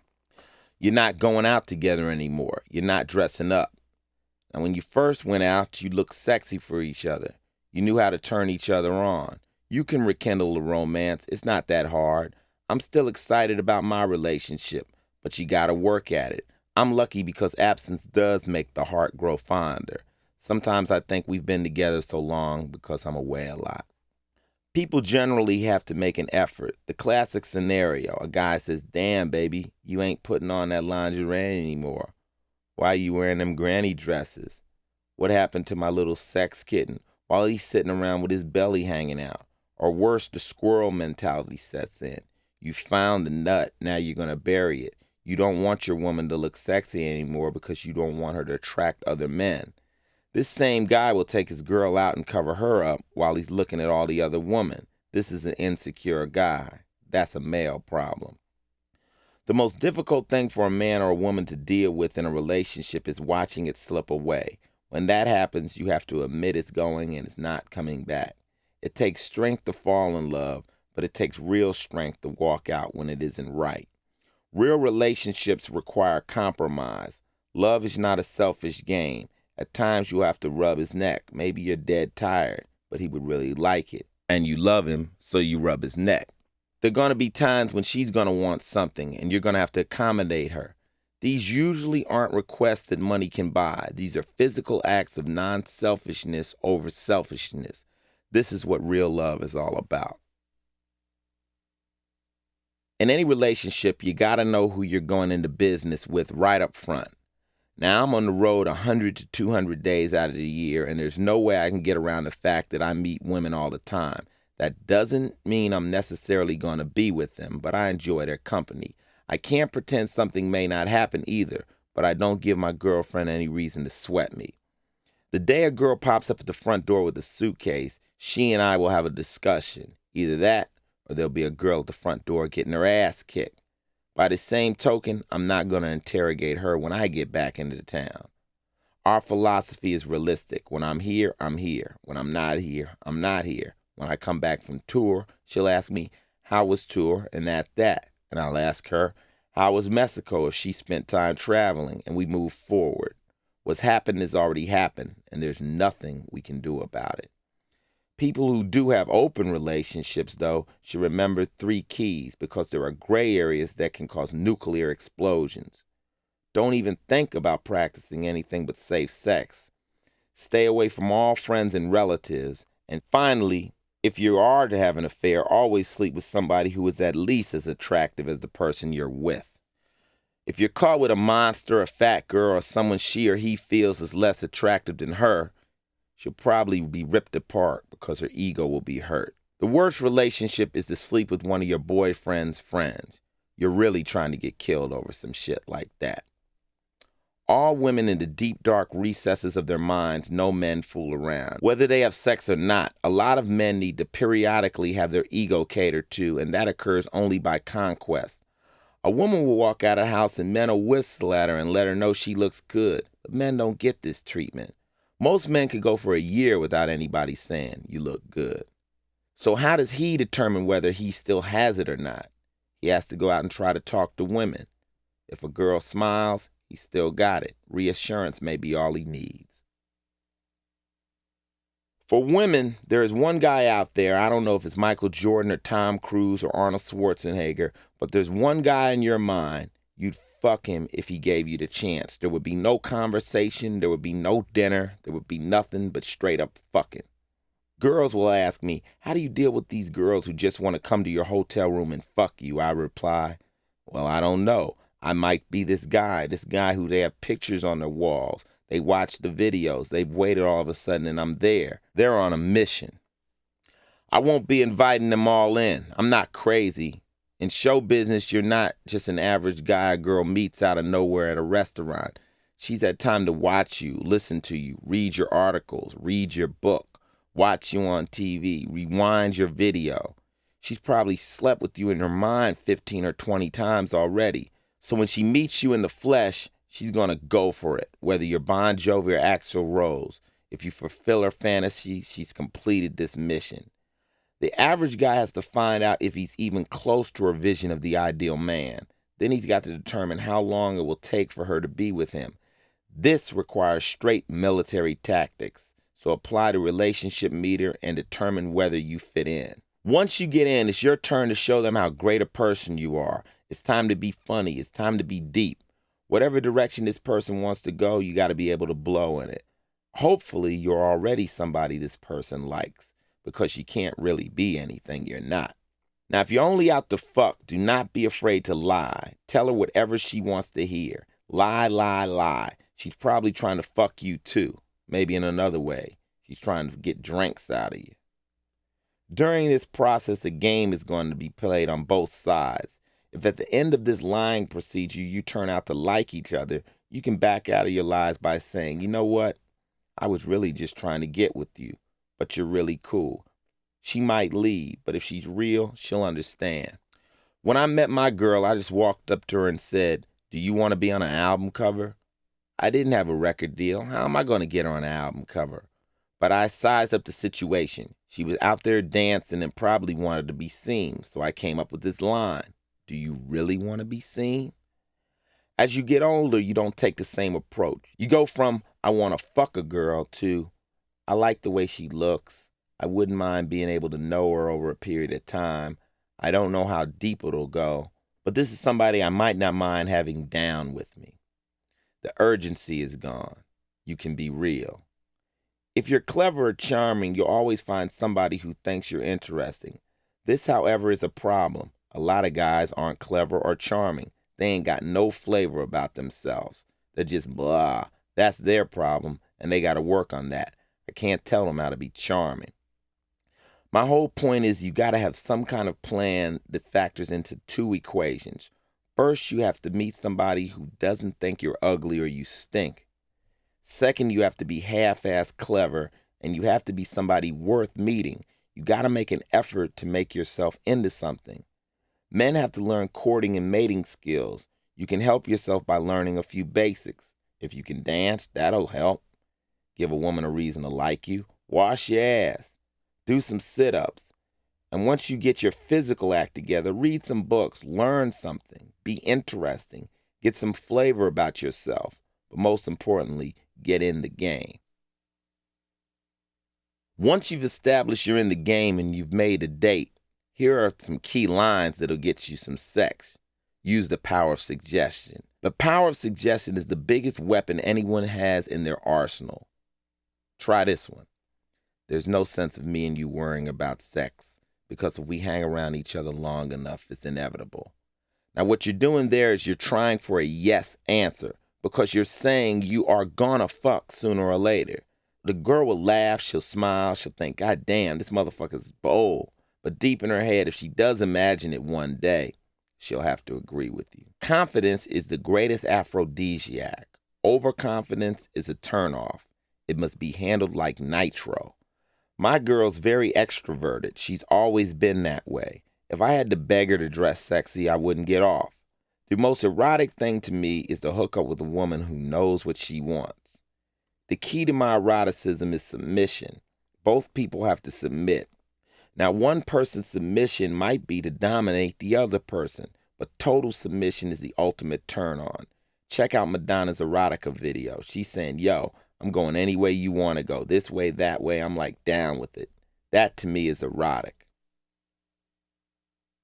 I am an Aquarian, and while others might think about the earth, we think about the sky. I dream. I want to be with someone who can feel on a spiritual level. This is the spirituality of love. What you're trying to do is to form some attachment to this girl that is not of this earth, like a vibe, but it's real. If you can mack a girl out on this level, there is no man who can rival you. You will never be out-talked. You're taking a woman to this level that says, I don't care if you got a man. I don't care if you got a husband. I don't care if you're married and 3 years from now got 5 kids. You and I will always be on this level. Up here, regular people can't understand. We'll always be in love. This can be real. Most of the time when you do have a good relationship with a man, it's on a spiritual level. The guy who has the ultimate rap will be able to reach different levels of consciousness with females, and females will understand that. They'll be connecting with him on a whole different plane than the average guy. I always tell girls that I meet when they talk to me, you got to be real careful because I'm real good at this shit. I tell them to listen to half of what I say to them because first of all, they have to understand who I am. If you take the world and ask what is the fastest country in the world, it would be the United States as far as crime and hustling goes. If you broke it down from there and took the two fastest cities in the U.S., it would be New York and L.A. L.A. has a more jet-set speed to it, which is based on the motion picture industry, flashy cars, gangs, and violence. New York is a more walk-the-street type city, a lot more dirt-asshole hustlers and pickpockets. L.A. is a jet-set fast city, so we'll give L.A. the faster lane than New York. If you think of what L.A. is and you think of what a rapper is a slick talker. Not only does he talk slick in rhyme. We get paid to talk slick. Now, if I'm one of the biggest slick talkers in L.A., and L.A. is the fastest city in the United States, and the United States is the fastest country in the world, you're probably hanging out with one of the fastest slick-talking motherfuckers on earth. So the average girl is in real trouble. Be afraid. In general, the typical person has a two-channel brain. Yes, no, right, and wrong. The objective of a pimp is to open this up to why not, says who. You've been watching regular TV, and all of a sudden you've got cable.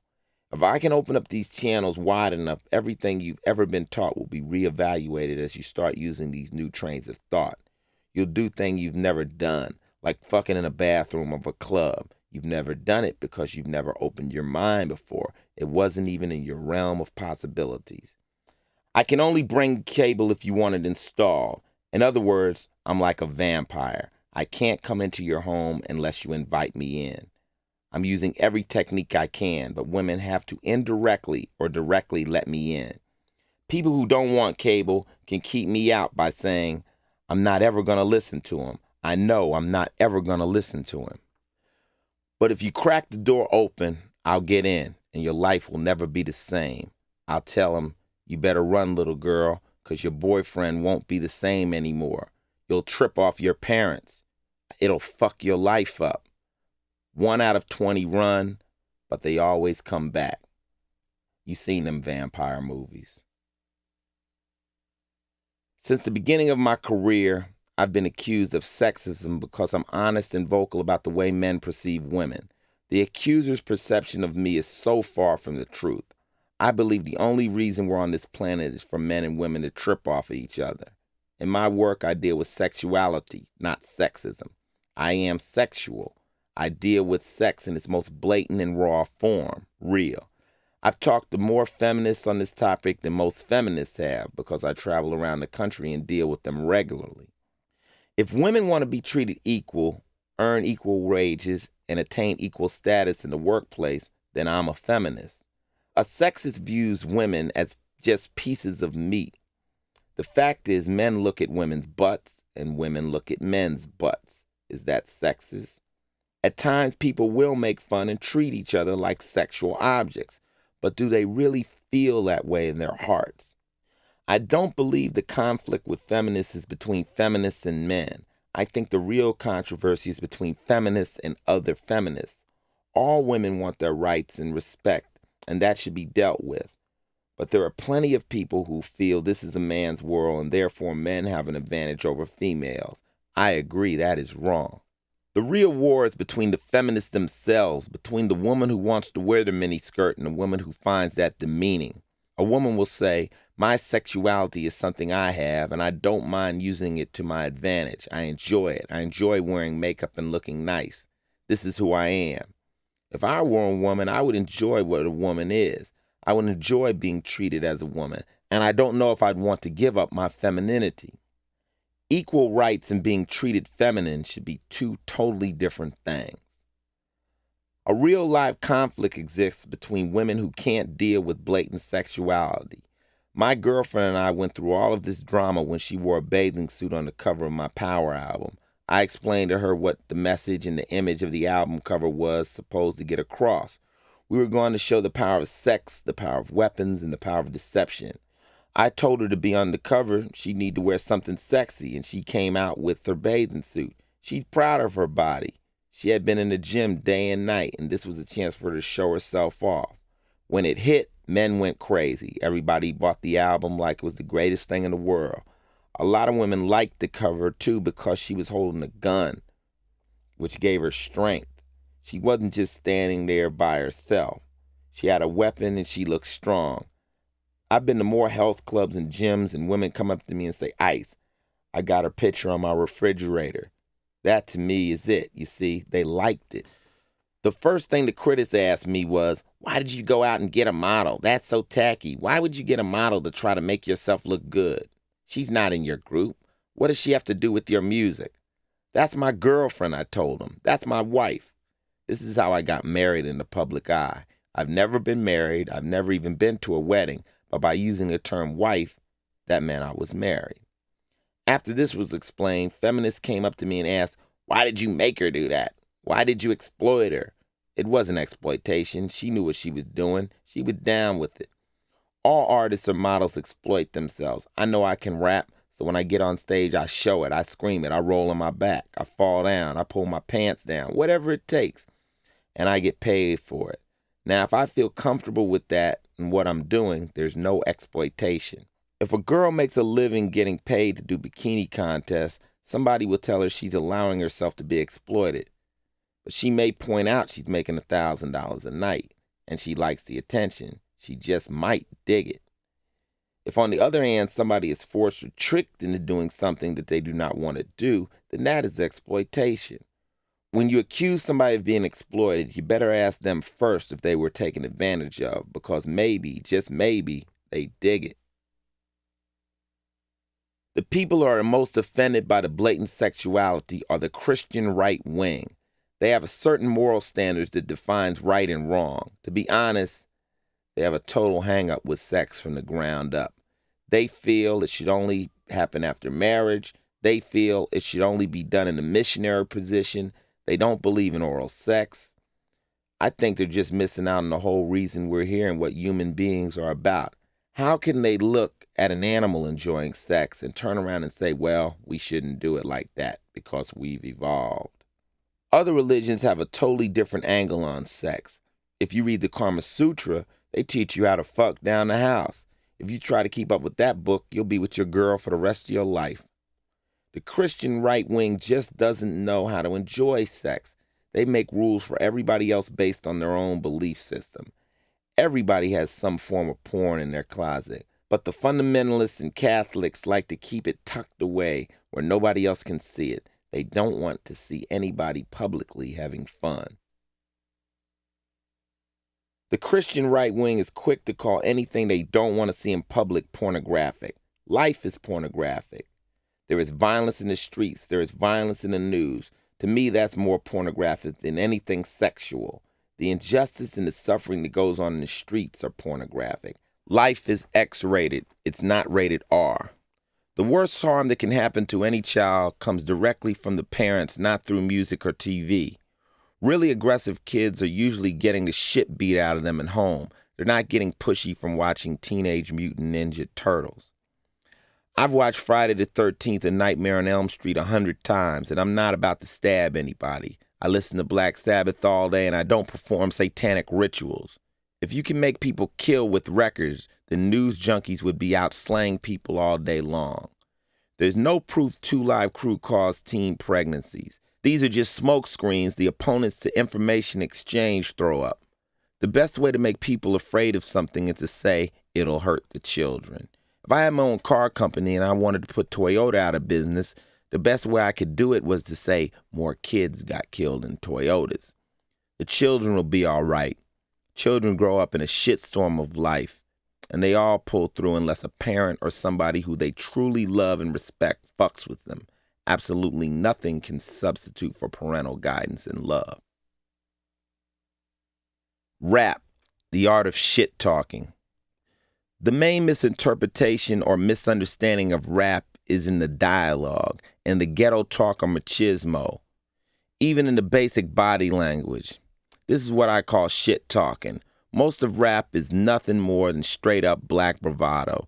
Too many people take shit talking seriously because they have no frame of reference.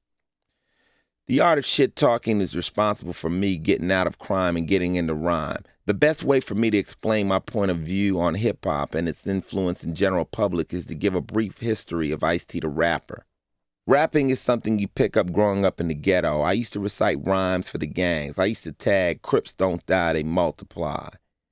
In the gang, I'd write these slogans on the walls, but they were more hustler-style rhymes. When I heard the record Rapid Delight, I thought, shit, I can do this. We go to this club in L.A. called The Radio, and I would try to rap. Once you get on stage, the girls would come to you and talk to you. This would be your opportunity to lie to them and tell them you had a record deal. When the film Breaking hit, the director came into the club and told everybody, okay, you're going to be my rapper, you're going to be my DJ, you're going to be my breakers, and I'm going to exploit all y'all and make a lot of money. The movie stylists dressed me up in what they thought breakers and rappers were supposed to wear, things like belts around your crotch and spiked bracelets. I really didn't want to be in a movie. The producer told me I was going to make $500 a day. I told him I spend that on sneakers, man. I did the movie. I tried to rap like New York rappers. I was trying to rap about house parties. My buddies were all laughing. They would say to me, Ice, how you going to rap about rocking house parties? We rob parties, man. They were right. Nobody was going to believe it if I didn't rap about the shit I knew. So I wrote this record called 6 in the Morning about a kid who ran from the police. 6 in the morning, police at my door, fresh Adidas squeaked across the bathroom floor. This song was the beginning of what is now called gangster rap. I called it reality-based rap because I used real situations and brought them into the record. That's what I've been doing for a while now. I rap about my life. This is the way the world I come from is. It took me 5 years from the release of 6 in the Morning single to get my first album deal. For those of you who want to get into the rap business, be patient. It takes a while. Finally, I found Warner Brothers Sire Records. A man named Seymour Stein signed me. He called me into his office and we met with him. He was playing calypso music and dancing around in his socks. He asked me if I understood calypso music. I told him no. He quickly went into an explanation of calypso and said, just because you don't understand what it means doesn't make it invalid. It just means you don't understand. Just the same way I might not understand what you're rapping about. It doesn't make it invalid. So go ahead and make your album. I know you know what you're talking about. He told me I was like the Bob Dylan of the streets. I took that as a compliment. We made the album Rhyme Pays, and when Warner Brothers came to me at the label and said they wanted to put a sticker on the record, I asked why. They explained it was to inform listeners and the public some material on the album might offend listeners. I said, fine, that's cool. Then they explained to me the organization behind the stickering was called the Parents Music Resource Center, the PMRC. I thought, that's a nice organization. What a nice name. Little did I know it was founded and headed by Tipper Gore, who has made it her job to put down nearly every artist in the music industry for saying what's on their mind. Gore and the PMRC is wholeheartedly against information exchange. Tipper Gore is the only woman I ever directly called a bitch on any of my records, and I meant it in the most negative sense of the word. Without her help, the album went gold. No video, no radio. My next album, Power, went gold. And so did my third album, Freedom of Speech, Just Watch What You Say. The next one, Original Gangster, had 28 tracks and really was a double album. But by this time, a lot of rappers had started rapping these quick little commercials and calling them songs. Like, they went kind of like, yo, what's up? Blam! Okay, that was 2 songs right there. So I didn't get credit for a double album, but the album featured 24 complete songs. After Original Gangster, we were rolling, so we decided to come out with this group called Body Count. Now, Body Count, for those of you who aren't slaves to the press, is a rock group, not a rap group. Body Count was created because I like rock music. I didn't know I wasn't supposed to like rock music. I've been listening to rock music my whole life. Black Sabbath, Blue Oyster Cult, Deep Purple, Black Flag, Circle Jerks, X. I like rock because I like rage, and I got a lot out of it. I found rage in Slayer and Megadeth and used the same rage to make my music. Everybody should know rock and roll was really started by black artists like Little Richard, who raged on the piano. The music executives then stepped in and had Pat Boone remake all of his records, and they decided white people can rock and black people will do R&B. That's the biggest joke. Rock is a state of mind, not a question of color. We named the group Body Count because every Sunday night in L.A. we'd watch the news, and the newscasters would tally up the youths killed in gang homicides that week and then segue into sports. Like, 23 killed in gang homicides this week. Now sports. And I thought, damn, is that all I am? A body count? I ended up being Body Count's lead singer by default. I knew I couldn't sing, but then I thought, who can sing in rock and roll? I don't play any instrument, but to me, writing music is easy and it comes natural. Most of the best songwriters out there don't even play instruments. I scored the music and wrote the lyrics for the album with Ernie C., the lead guitarist. We went on tours and people dug us. Little did I know a song titled Cop Killer was going to cause the country to go nuclear. I didn't even think Cop Killer was a controversial record because everybody I know hates the cops. I thought everybody hated the police. In between the forming of Body Count and Cop Killer Explosion, I moved to the feature films. I did New Jack City, Ricochet, and Trespass back to back. There must not be enough black actors because directors invited rappers to be in their films. Although we are already used to getting on stage and performing, I have absolutely no idea how to really act. I would read a script that tells me to say open the door, and I would say open the door. The director would flip, oh, unbelievable. And I thought, man, this shit is easy too. One of the most traumatic things in my life was taking the role in New Jack City. When Mario Van Peebles asked me to be in this film, I thought he was joking when he stepped to me in a club. I was just chilling, hanging out with some ladies, and I thought he just really wanted to meet the women. The next day he called me and invited me to come to Warner's lot. So I drove to Warner Brothers, and the producers told me, we got this part. It's perfect for you. It's written for you. Really? Okay, what's the part? A policeman. A policeman? Yeah, with dreadlocks. I'm like, do I gotta own slaves too? I was not into doing this film. I've seen too many rappers get into the music business and try to make a movie and go out. I wanted to work with Mario, but I just couldn't play a cop. My fans are gonna hate this, I thought. So I went to my buddies. They want me to be in a movie, I said. They want me to play a policeman. My buddy said, word, can I be in the movie? None of them told me not to do it. So I called my homies in the penitentiary. Whenever I really need something, I talk to my boys locked down.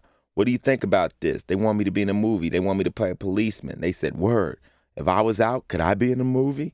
It was like, fuck y'all. When I really need an answer, I go and talk to women. They ask me, well, is he a good cop? Yeah, then no problem. So I acted in the movie. When I originally began rapping, I rapped for a very specific audience. When my albums started to move and the corporation started making a lot of money off of us, a lot of new people tuned in who weren't really ready to hear it. Hip-hop is a very funny music. If you don't understand the humor, it will scare the shit out of you. Taken literally, the music is so over the top, it offends your sensibilities. But within my community, rap is verbal combat. We get around a lot of fights and aggression by simply talking. The misinterpretation of rap comes from the people who have no insight into the ghetto mentality and attitude. Poor black people project a fuck you attitude. When you have less economically, you're around more people, you get deeper into your culture and ethnicity. Black people on a particular level talk shit. We as a race run our mouth. We talk a lot about each other's mother. We talk about each other's head. When rap first hit the scene in the ghetto, it was really role model music because it uplifted the community to feel we finally had a chance to be heard. It became our means of information or exchange ghetto to ghetto from city to city. New York kids never knew about LA kids and Texas kids. Now with rap, we talk, we communicated. We all talk the language of the ghetto. I'm from South Central Los Angeles. I use the word nigger. I use the word bitch. That's how I talk. That's how my audience talks. Take a listen to the song 99 Problems and a Bitch Ain't One off my Home Invasion album.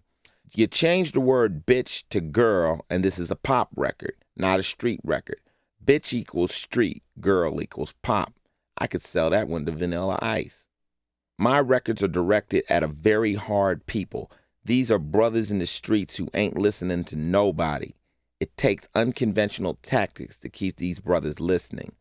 So the aggressiveness is the only way I could keep this audience tuned in. If I tried to adopt a golly gee white dialect, everybody would think I'd lost my mind. We have different definitions of words. For example, I don't have a problem with the word nigger. Early on, the word nigger was only used as a derogatory term of a black person. You had a house nigger, you had a field nigger. The house nigger would be the one who was inside making the beds and cooking the food and kissing ass. The field niggers was the ones outside fucking up shit. They wouldn't conform. They were the real niggas. I wear that term like a badge of honor. If some square time politician is not a nigger, then I'm a nigger. You understand? I am not what you want me to be. I am the worst side of it. The field niggas is my niggas. In the ghetto dialect, we call white people niggas. It doesn't mean color. In my song Straight Up Nigga, I went through a lot of uses of the words. But when the white dude on the album says, look at those niggers, we don't play that shit. With every one of these words, the definition boils down to its real context. I can talk shit all night with my female friends and they don't even get involved. They don't play that. A so-called feminist will never understand the song 99 Problems. First off, they can't get over the word bitch. They'll trip on that word forever. If a white man calls a white woman a bitch in his house, she shivers, she shakes. Her head spins around like Linda Blair's. The word bitch from the ghetto perspective is a non-gender specific slang term for anybody who thinks the world revolves around them. It can also be used as an endearment. A guy will call a woman he loves, will never leave, would die for his bitch, but don't you ever call her a bitch. A black girl, on the other hand, will say, yeah, I'm a bitch, straight up. Shit talking doesn't piss off ghetto women. Because anything I can issue to a ghetto girl, she's got to answer for. They'll answer all the shit I talk with, fuck you, Ice, and that's it. They don't say you're sexist. They respond with their own rap. Ice-T, you ain't shit, you got a little dick, you ain't getting no pussy, fuck you, nigga. Check out the girls' versions of Shit Talkin', the album by Bitches with Problems. They stick it to us hard. Girls love it, but I can't listen to it. The shit scares me. By that same token, if women don't want to listen to me or Q, just turn it off. A lot of people will never understand a rapper's point of view. Why they'll voluntarily allow themselves to be offended as they listen to the shit for hours, I'll never understand. With rap, you're basically eavesdropping on a phone conversation between two buddies. When white America picks up the phone, they say, gosh, why do you talk like that? And we answer, because we're talking to each other. This is how we talk. If you don't like it, hang up the fucking phone. You can always turn the record off. Why someone will sit up and listen to an album all night and be offended has got to be some of the stupidest shit I ever heard of in my life. The closer you look at the hypocrisies involved in the use of profanity, the more amusing it gets. Slang words are against the law. You got kids dying in the streets every night, but nobody's policing that mess.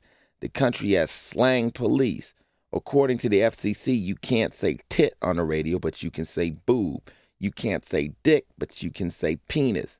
Now, what's that about? MTV runs ads telling you to vote, fight for your rights. But these slang police routinely censor videos. They bleep out words and censor images. You have to find out in advance if your video will offend them, because if it does, they won't air it. They won't air the word nigger. So when I did the video for Body Count, There Goes the Neighborhood, the word nigger had to be changed to black boy. Doing that alters the strength and the meaning of the song. Okay, everybody, let's just admit there is censorship. Let's quit pretending. Anybody who says, oh, we don't censor, is the biggest liar around. Everything is censored except maybe what you say in the privacy of your own home. They'd love to get in there. Even sexual activities are restricted in your own house, in your own bedroom. Certain sex acts are actually illegal in some states. We live in a censored environment controlled by the law. Every night people break laws in the privacy of their own homes. I personally appreciate all the work and effort my self-proclaimed enemies put into fighting what I do. If something makes me mad, it gives me something to rap about. That's what hardcore rap is all about, rapping about problems. Whenever anybody in the past asks me why I use the word bitch, I have to explain to them that bitches are a problem for me. I don't rap about positive women or men because positive women and men aren't problems. There are other rappers who rap about positive. That's cool because that's who they are. But that's not who I am. Because I rap about the real things I see, I am perceived as irresponsible. People argue, you're telling kids to treat people in a negative manner. They are worried about some reaction a particular record of mine is going to have on children. I don't see it. Every study debunks this theory that people murder or rape because of what they watch on TV or hear on a record. That kid is usually seriously disturbed because he's raised by fucked up parents. Put those parents on trial, not the records. Rock and roll may make me want to drive my car fast, but really, I already want to drive my car fast. The cops were salivating during the cop killer controversy because they wanted to pin a murder on me. They were really disappointed when Ronald Ray Howard, the 19-year-old kid from Texas who shot a cop, wasn't listening to body count. He was supposedly listening to Tupac Shakur's Tupacalypse Now, which addresses cop killing. I talked to Tupac recently, and he knows that's all one big con. What are the courts going to do? Have new laws in the book where the court says you're innocent by reason of musical insanity? The irony is, the cops originally said the record causes you to create violence. But they wanted this kid so bad, they fought against it, saying the record didn't cause him to do it because they wanted to fry him. They didn't want the record involved anymore. They're trying to set a precedent in court proving a record can make you murder, but the court found the record was not responsible. When I came out with the Power album, cops took pictures of kids laid out on the streets with my tape in their pockets. Cops will do whatever they can to make the association, but don't be misled. Ronald Ray Howard had an entirely different reason for smoking that cop. Maybe he didn't like cops. Maybe he was fed up. He definitely didn't want to go to jail. He just said, fuck it, it's on. A person who will kill a cop after listening to a record is already unstable. If that's the case, you better keep dinner forks out of their hands too. Religion, the 1% nation. When I first moved from New Jersey to Los Angeles, I was sent to live with a religious aunt of mine. She was a Sunday school teacher, and each week she would take me to church. I was 12 years old, and I was already suspicious. It seemed to me that any of the Christian religious practices in America really weren't made to include the black community. Churches and religions were designed to help the white people who were already there to maintain control. I became even more suspect of the church when I was out on the streets. People were living in such poverty, and all the praying in the world didn't seem to help their situation. I began to have really hard times out in the streets, and I stopped going to church altogether. I was damn near on the homeless tip when I was in my 20s. I was hustling. I didn't have an apartment. I was staying in hotels or at a buddy's house. When I was rolling, I'd have a career for 2 months, and then I'd flip and move, and then there were times when I was extremely broke, and I would spend a lot of time alone. When I got hurt and went through trauma, I knew I had a choice. I could either pray or not pray. I decided I was not going to pray. When you're out on the streets, after a while, you start realizing it's going to be only you. No one else is going to take care of you. When I was doing wrong, I thought that it was a jinx to pray. Rather than calling in on God to help me do something low, I better try to do it and maybe he wouldn't see me. A car accident 12 years ago really changed my outlook on spirituality. I had never used an outside person for help or any outside religion for relief. I was afraid to. They told me I'd never walk again, so I went into myself and pulled myself together the only way I knew how, alone. I didn't want to rely on prayer and think that it alone was going to make me get better. I didn't trust it. I have to get better, I told myself. I refused to pray. I just went right into myself. I learned that no religion is more powerful than your own spirit and determination. This became the main philosophy for the 1% nation, my current belief system. I formed the 1% nation with my homies on the Lollapalooza tour in 1991. It quickly became a way of life for me. The main premise is that 1% of the world doesn't wait to seek heaven in the afterlife. We strive for it now. We're not suckered in by religions that offer death payoffs. We already know how to find happiness and how to live in love in this lifetime. 1%ers see the ideals of the nation more as a living theory than a religion because we don't pray to an icon. We believe that heaven and hell are emotional states, not real places you're sent to when you die. As a 1%er, you believe the worst hell you'll ever possibly be in is when you're emotionally hurt, when somebody you love abandons you or a member of your family dies and a loss leaves you with a broken heart. Although I've been through serious physical pain, the car accident left me with my pelvis broken in 3 places. I learned that no amount of physical pain can compare to the hurt in your heart. No happiness can compare to the joy you feel when you're around people you love or a partner is making you feel good, not just physically, but spiritually. These feelings put you in touch with heaven. And the 1%ers seek out the positive emotional state of heaven. Humans can launch a rocket ship from the Earth that will land on a planet in 50 years, but they cannot create a living cell from scratch. Only God, a force that is neither male nor female, has the power to create the miracle of life. 1%ers believe the creation of life is the most important element of existence.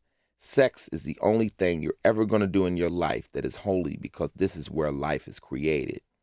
Everything else you do should be a quest to make the world a better place for other people and the lives of children.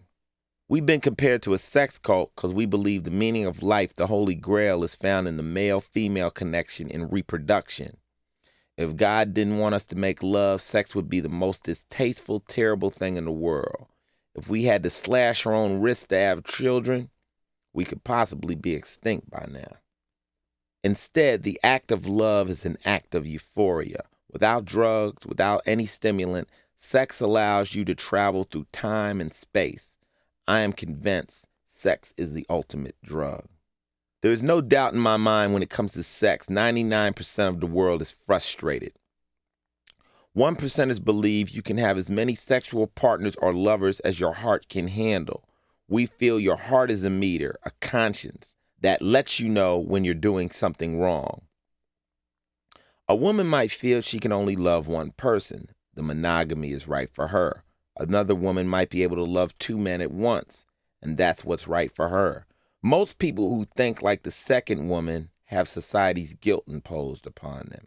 Something's wrong with this second picture. They are allowing the rules of these other religions to control their impulses. These impulses should be dictated from your heart to your head. Denying your human instincts is unnatural, and it's this type of suppression that leads to frustration. Frustration causes people to act out. Following your instincts doesn't always mean you're going to be reckless about your desires. A 1%er has to make sure his or her partner understands the philosophy first. Let your partner know up front that you're not necessarily going to be monogamous. If your partner can't deal with that, then you can't deal with them. A 1%er understands sex is not about control. 1%ers' beliefs have evolved since the sexual revolution. We understand the era in which we live demands safe sex and responsibility. Our only sin is bringing unwanted babies into the world. Creating children is the only holy thing you're ever going to do. It has to be taken seriously. When you and a partner decide you're going to make a child in this world, this is your ultimate task. You can bring records in all day, movies, big shit, but a baby has to be thought out, pre-planned. You don't have to be married. You don't have to live together. But both parents have to know and understand that this child is both of their responsibilities. Safe sex and birth control should always be practiced when you're not going into our worship and creating a child. If you have sex and you're not creating a child, you're still exchanging love, happiness, and good feelings. The sexual act is still something beautiful. You're saying to your partner, yo, we can make each other feel good. I think we should do this, so let's travel. It's another way to get high. The Christians in this country want to deny this. They turn it into the big love thing, monogamy, till death do us part. We don't believe in these traditional notions of love. We believe passion can overcome love in certain situations. If two people decide just to enjoy each other, then that's cool. People don't own each other. That's when negative energy kicks in. Maybe two people will find each other and want to be together monogamously. It's a natural progression in that case. And if it's an unnatural or forced contract, then resentment builds. Forcing love is what leads to the lie. I'll be with you forever. Marriage should just be a commitment of love, a statement saying, I love this person and we're going to be partners. God will in turn say, good luck, my children. I'm backing you. In the meantime, you have to understand love is conditional. Anytime somebody says forever, they're lying. People love each other as long as they are treated in an appropriate manner. The minute a husband becomes an alcoholic and beats his wife in the head or abuses his children, she shouldn't be thinking till death do us part anymore. A 99%er created that vow. God would actually tell her, I think it's time that you go. This dude's gone crazy. Under the contract of marriage, though, she's supposed to stay down.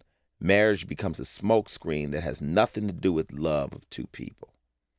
I am more or less spiritually married. I love my girl, and we've been together 8 years and will continue to be together as long as we keep in check to each other's standards. If that doesn't happen, there'll be some kind of division. Why sign off some binding document that stipulates a situation never changes?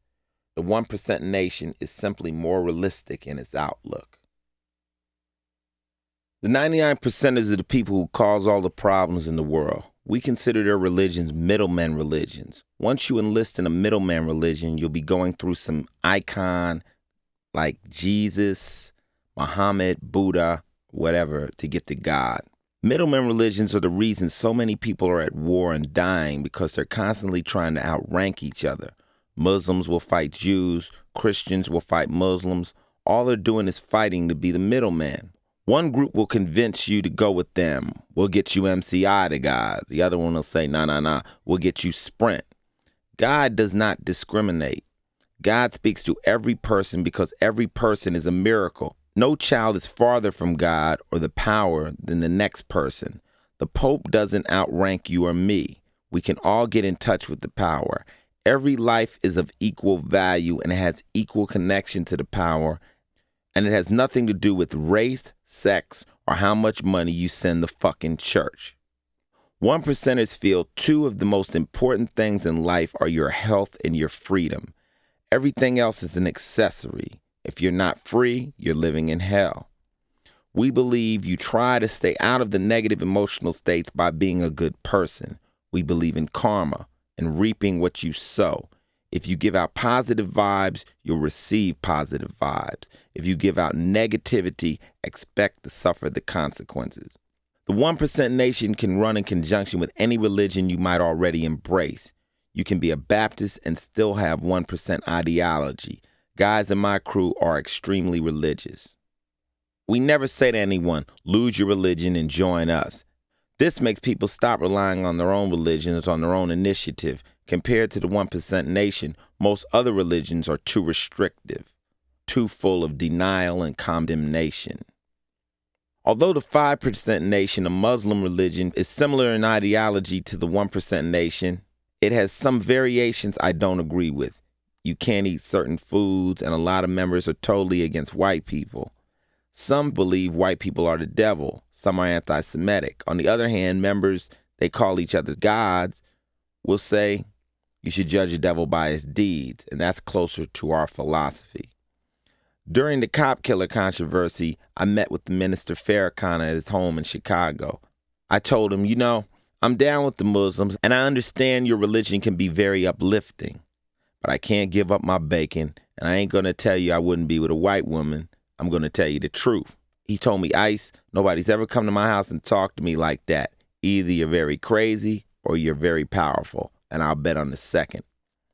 I have extremely high respect for the minister, and was a great honor to be invited into his home. He respected my beliefs, and for that alone, I will always look at him as a great man. With all the anger I express in my records, I've still found a way to get peace. I've either eliminated the 99%ers or at least seen them coming. I don't allow people to raise their voices around me. I don't believe in pushing ideals on people. You have to seek out on your own and learn what works for you. Over time, I've come to consider myself a spiritual person because I've learned to respect the unknown and the effects of life. When I was hustling, I used to be a very fuck him, fuck her type dude, and I had nothing but problems. Since I turned my life around and started treating people with respect and looking out for people, I've got nothing but positive results. Many people are unaware that the United States is run on a very religious Christian basis.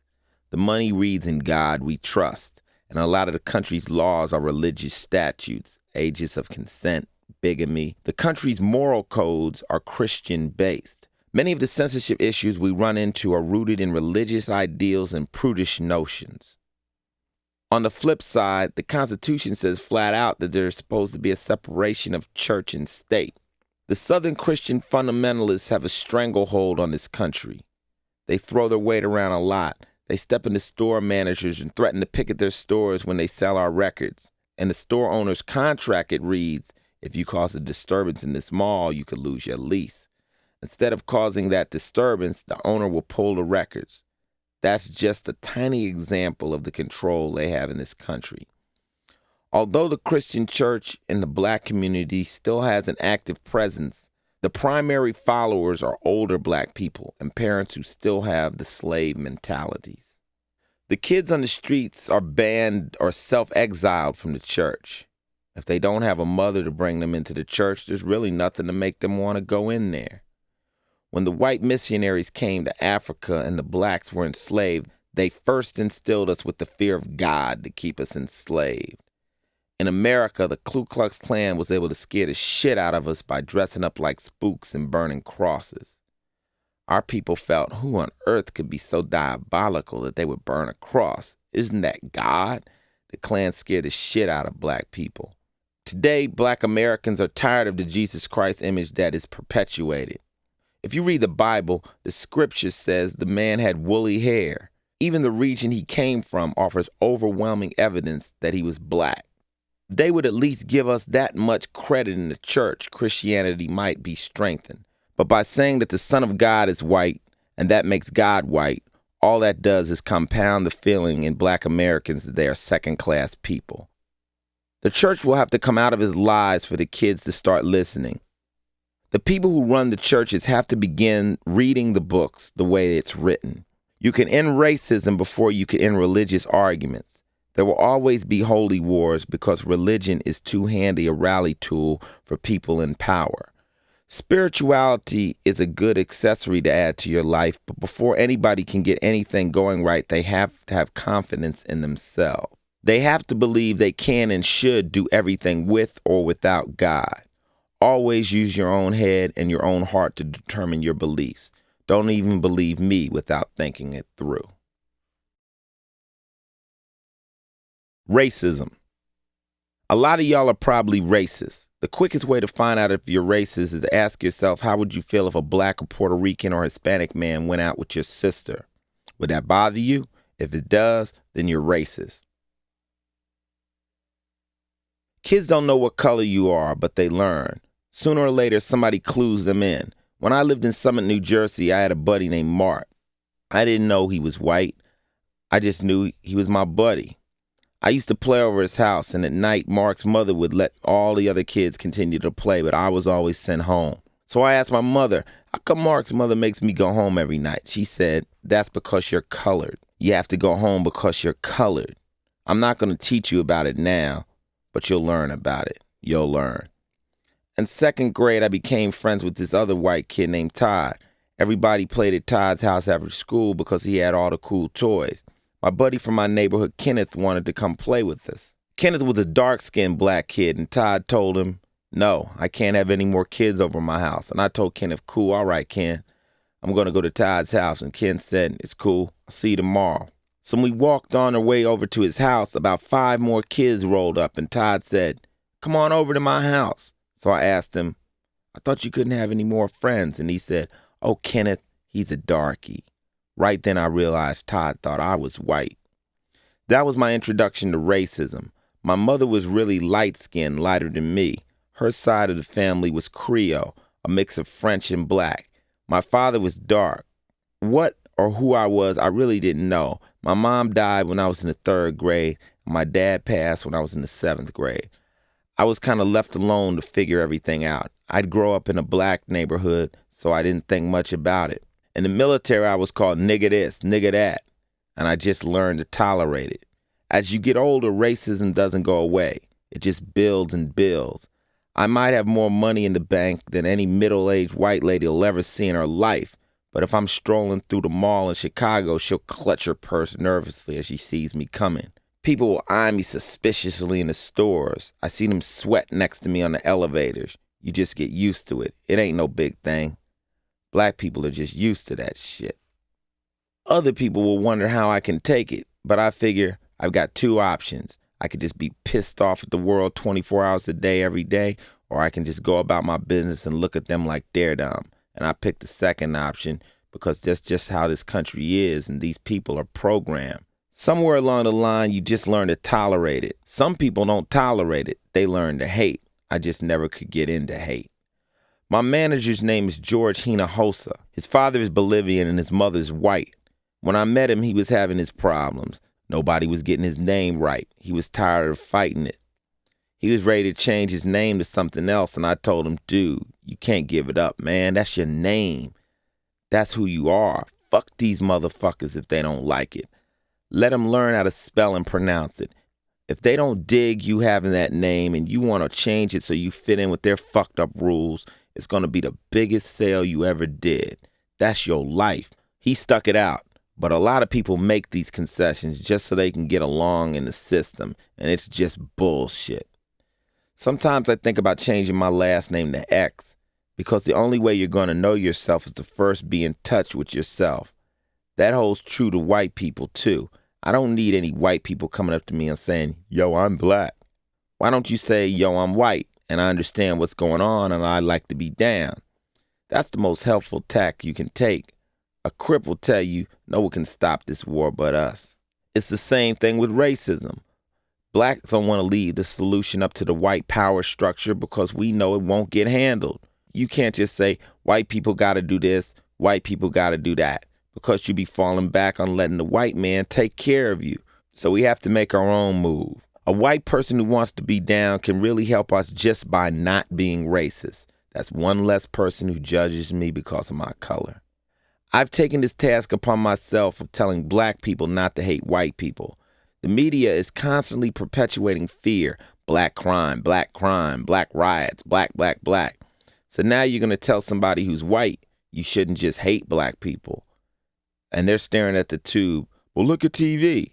Look at what they do. Look at what I see. But then I go tell a black guy not to hate whites, and he'll start taking me back to BC. They've been fucking us blind since day one. As a consequence, I've got people on both sides of the fence who don't want to mix. Aryans trying to maintain the power by spouting racist dogma. Muslims telling black men to stop looking outside of their race for happiness. Consider this. If everybody was fucking everybody else, the world would have to change. If we had a monotype race, everyone would have to get along. People have to start looking beyond color, religions, neighborhoods, and realize we're all from Earth. If everybody bred interracially, we wouldn't hate so much. I had my baby boy with my girl who's Hispanic, so Lil Ice is Mexican and black. He had his first birthday party, and all the Mexican aunts and uncles were there, and all my homies were there. Everybody was just kicking it, hanging out together, celebrating my son's big day. Now, how you gonna hate in a situation like that? My friends and relatives can't get mad at anybody because that little boy is my son. So that's how you bring people together. Racism is programmed into people. I don't believe it's inherent. You take 3 kids, a black kid, white kid, Asian kid, and put them all in a sandbox and leave them alone, and they'll grow up and learn to love each other like a family until some asshole adult comes around and says, you shouldn't like them. Their skin is lighter or darker. If you didn't know anything about black people, you look at a riot and say, savages, look at them, look at them, look what they're doing to themselves. Now you can look at it and say, this is wrong. Something's got to change. That's what my Home Invasion album is all about. You got kids now saying, wait a minute, moms, this shit is fucked up. Cleopatra wasn't white like Elizabeth Taylor, and we ain't built no pyramids. And there are 36 precious elements in the world, and 28 of them come out of fucking Africa. What's really going on? We're entering a renaissance period, an educational revolution where people are questioning the lies. People know shit's got to get right. Our country cannot run off lies much longer. From the attitude of kids now, you can't accuse a lot of black kids of racism. We're dealing with a reaction, not an action. When we start believing that people are born evil, that was the beginning of racism. What you're really saying is there is no hope. Once you can say there is no hope for black people, there's a reason to hate. But as long as you believe people can change, there is hope. I think this country has a chance to grow out of its racist background. White supremacists are struggling to hold on to their power. These aren't just a bunch of guys running around in sheets. Racism runs deep in the hearts of many Americans. That's why a lot of people don't like to see or admit interracial marriages even exist. Any child with pigmentation is considered black. So if your mama's white and your dad's black, racists are terrified we're all going to get together because if we do, we can systematically eliminate the white race. That's what Public Enemy's Fear of a Black Planet is all about. The white race is the only race that requires 2 white people to make a white baby. Now, whoever made up that rule felt they had to be pure, and they had to remain pure. White supremacists fucked themselves on that kind of thinking because around the year 2010, they're going to definitely be headed toward minority status. It's an Aryan nation nightmare, a catch-22. Now, somebody who isn't racist wouldn't give a fuck. In your heart, your baby will just be beautiful, not black or white. But to a racist, that black or semi-black baby may as well be dead. Any black person who is not pitch black has white blood in them. I don't know where mine comes from. I don't care. Aryan people are terrified, though. They know they have to keep perpetuating the fear between the races. Sometimes it amazes me that black race is still even in existence. So many tricks were played on my people throughout history.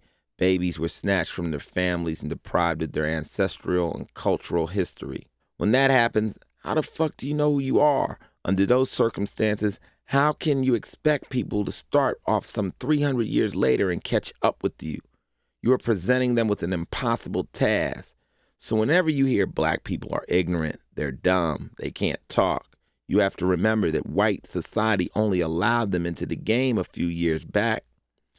They are, for all practical purposes, still struggling to get in. In that respect, we're fucking incredible. Even the true racists know that black people aren't dumb. They know they've only been riding in the front of the bus for only the past 30 years. They also know with access to the same opportunities, they will excel. Throughout history, the culture of black people has been marketed, exploited, even stolen. When I worked for Warner Brothers, the fact I was street became a marketing angle. A friend told me Eddie Murphy once said, "I get paid for holding my dick." And when you really break it down, he is getting paid to hold his dick on cue. Okay, roll it. Be black. Be street, motherfucker, but do it when I say so. Even if Eddie Murphy's not happy about it, the flip side is he's making money and he can reinvest in his friends and family. Since I've made a few dollars, I've been able to get my buddies out of jail. I've been able to take my buddies' parents to hospitals they couldn't have gotten into before, and I've taken guys on tour for a year who would have stayed home and probably gotten shot otherwise. Money allows you to help people. I don't want to hear how noble it is to be broke. You got a better shot if you got a few dollars in your pocket. You got a chance. I've been guilty of racist remarks, and I'm learning and I'm reaching. When I did say something stupid, I was just using slang words. That's why I don't get angry if somebody says nigger or spick or whatever. Everybody throws these names around. Those words don't necessarily mean anything. I'm not saying if you throw that name at somebody in their face, they're not going to hold it against you for the rest of your life. But sometimes people throw words around and it's just a word. They didn't really mean any harm. If I say I hate you, you have to determine if I'm just momentarily angry or if I'm really practicing hate. People who hate somebody from their heart are a different story. There are people who really practice hating others. Those are the people you really recognize as dangerous and you should be afraid of them. The whole problem with race relations is based around a lot of lies and a lot of ignorance. If you listen to members of the Aryan Nation talk, which I recommend for anybody who's trying to understand racism. It's all based on fear. We're gonna be extinct. We're gonna be gone. We have to do something before them Negroes take over. We are the superior race. The scary thing is they're talking all this shit in the name of God. When you read the Bible, which is supposedly the word of God, remember, God didn't write it. Men wrote it. The church deciphers it for you. People who follow the word of God should be very leery of who they're paying to do the interpretation for them. I really don't fear these races because the youth of the 90s are fighting in the other direction.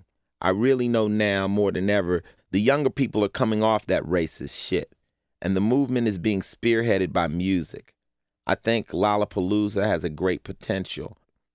Artists like Perry Farrell deserve a lot of credit because they have a vision and they also have power.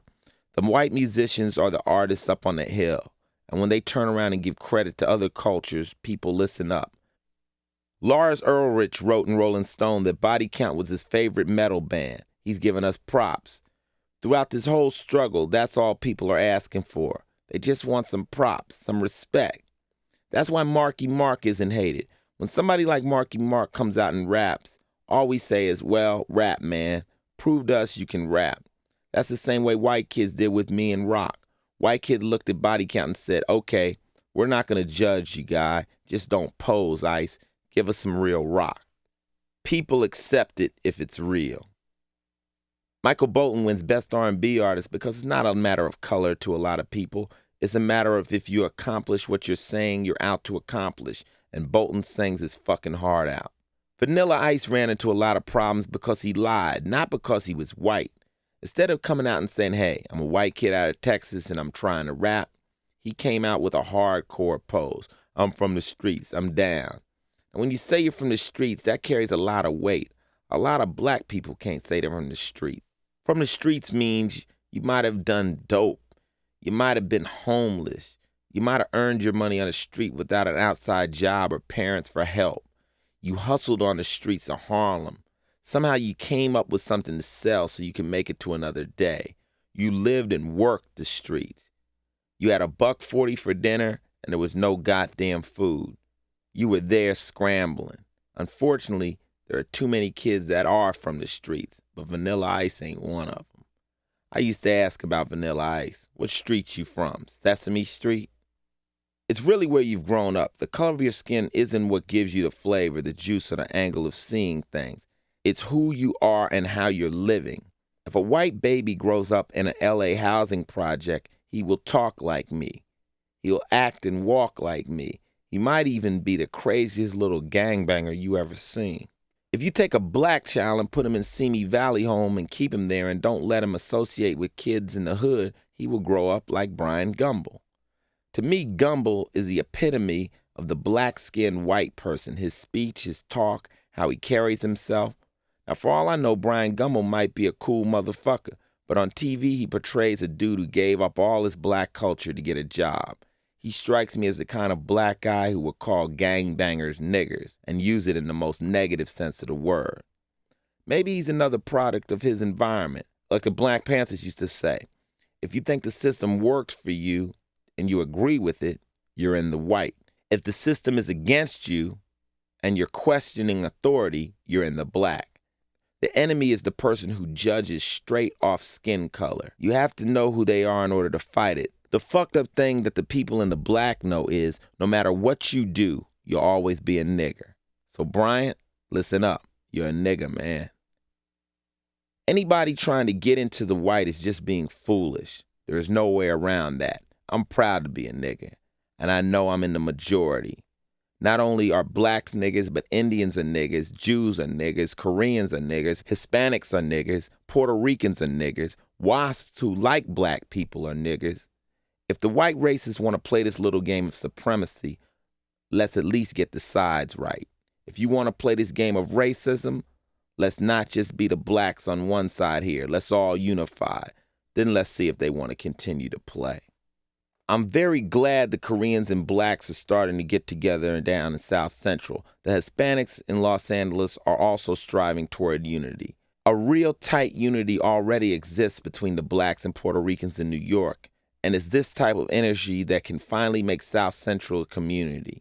If this kind of cooperation continues, it's really going to be a different game soon. That's what's going down right now in the 90s. When I look into the future, I see a day far away, but I do see a day where we can get it together if we don't blow this shit up sooner. Riots and Revolution. April 29, 1992 is the happiest day of my entire life. I'm so proud of the people who got out there and made some motherfucking noise when the 4 LAPD officers who beat Rodney King down were found innocent in Simi Valley. Anybody who says this uprising was ignorant is the stupidest motherfucker in the world. Rage ignites the fire, but once the flames get going, poverty takes over. The bottom line was the people were broke. The press was quick to report, well, they're just looting. Yeah, because they're fucking broke. They look at these big stores as being a system and the system owes them, and they're saying, pay, motherfucker. The media also gives you a front row seat to the riot scene, showing only the effect of anguish, but not the cause. They'll take you to the stoops of the Imperial Garden housing project, but they don't take you inside. They don't show you how people are living in there. How are these brothers living? Why are these people so goddamn angry? Why did they only take you to the hood? A lot of the people looting in the 1992 riots were white. The majority of the looters were Hispanic. If they would have done that, maybe some of you who didn't participate would have gotten up off your asses to do something about it. If you were living that broke and you had watched your people getting beaten, you wouldn't just sit around and wait on justice. Throughout the Rodney King federal trial, where the jury found 2 of the 4 officers accused of beating him guilty, the media focused all week on the mobilization of the police force. The mobilization we paid $1.5 million a day for. Add $1.5 million a day to the $58 million LA taxpayers paid from April 1983 to April 1992 in police brutality settlements and judgments. Who were they really protecting you from? They were protecting you from having to look directly in the face of how bad people are living and how tired they are of being beaten down by cops in society. The scary part of the uprising was not that Rodney King got beaten and not that white cops did it, but that the jury, the first 12 in a box, found the cops innocent. How many of our brothers are in prison right now because the current jury system found them guilty? The system is flawed at best. What are your options when there is no videotape? When the riots jumped off, they immediately rushed up to me and put me on Channel 11. The newscaster said to me, "Ice, stop the riots." Stop the riots? Who the fuck am I? One thing I make sure not to do is to believe for 1 second anybody thinks I'm something special. I told them whoever could have stopped it could have prevented it. Nobody stepped in and prevented it. They started rolling tape and I said, you know, I hate to tell you I told you this was going to happen, but it hurts me to see my neighborhood go up like this, because that's where I grew up. At the same time, I can't honestly say that if I didn't have this money in my pocket and I wasn't who I was, that I wouldn't be out there too. The producer started yelling, "Get him off, get him off, get him off the TV." When you deal with people from the ghetto, remember, every other person's got somebody in jail, somebody they know who's locked up. When people saw that verdict in Simi Valley, it not only meant they got off, they said to themselves, yo, my boy's in jail, and I'm watching these motherfuckers go free. That's completely different from the typical white attitude. Oh, that's a travesty of justice. Most minorities have got somebody in their lives who've served time. The acquittal hit the 2 classes completely different. People from the ghetto lashed out. They aimed at Korean people because they felt Koreans were a step above them, so that's the closest step to the system. They didn't know that Koreans are just as broke as them. The best thing that resulted from the mix is that now there is communication between the Koreans and the blacks in the community. Once the smoke settled, they sat down and held discussions in the attempt to solve their differences. Koreans are now moving back into the community, but it's a little bit different. It boils down to this. They've got a store, but your little brother might have been coming here for months trying to get a job. The black community wanted to know why they wouldn't hire their kids. Now, prior to the discussion, the Koreans' philosophy was to hire only within their community. An attitude like that isn't necessarily wrong, but it's not what the community needed. Once you take a job out of the inner city, where does that black kid go? He ain't got no place to go. The riots opened up dialogue. If you walk into any Korean liquor store in South Central Los Angeles now, you'll see a young sister or a young brother working there, which is only right. The community needs to support each other as much as possible. Did you ever wonder why you never heard much about the 57 people who died? Because most of them were shot by cops. That's why it's so difficult for me to understand how the community could be won over by the LAPD's show of force before the federal trial. These cops were presenting a challenge to the people in the community, when all the people really wanted was justice. Motherfuckers are so ignorant to say that people wanted to riot, an excuse to loot. Bullshit. If they wanted to riot, why didn't they riot when they first saw the videotape? Because they waited on justice. They said, okay, tape's here, we got him, put him in jail. And when it didn't happen the first time around, the shit hit the fan and the people issued their own consequence. The most peaceful time I've ever experienced in South Central was during the riots. While everybody was looking for fires, we walked through the streets. Kids were setting shit on fire. People were smiling. Everybody was shaking each other's hands, feeling a friendship. It was as if people had taken their city back. For those few days, it belonged to us and it was peaceful. It was like the eye of a hurricane. Chaos swirled around you, but you were there, and it was so calm inside. Everybody on the outside, oh, it's terrible down there. But if you were one of the people inside South Central, it was beautiful. What you saw on TV was not what it was. There were white people down at Parker Center tearing shit up too. There were even a lot of white people in the middle of South Central protesting and trying to help in any way they could. The media took one incident at the corner of Florence and Normandy where 4 homeboys beat on truck driver Reginald Denny and twisted it into the defining moment of the riots. Right after the incident, I was questioned about the beating, and I told the reporters as far as I was concerned, the LA4 were just impersonating officers. I'm going to tell you something a lot of people do not understand. The guys who pulled Denny out of the truck would have pulled a black dude out of that truck. Their actions were motivated by anger, not racism. He was there, and they were mad, and he got snatched out of the truck, and it was on. You don't hear about the 4 black people who rescued Denny and drove him to the hospital. You don't hear anything about the black doctor who operated on him. Even Denny goes on television now and speaks eloquently on society's need to explore where the rage comes from. He's attempting to understand. At the same time Denny was getting beaten, black people were getting their cars blown up, and they were getting snatched out of their cars. It was madness. The Denny incident was not about race. If the 4 officers who beat King had all gotten off on round 2, the federal trial, there would have been some dead motherfucking pigs and some dead kids in the street. Let's just hope Officers Lawrence Powell and Stacy Kuhn get stretched, because I fear if we have another uprising, people will get really hurt this time. What you saw last time was just a tantrum.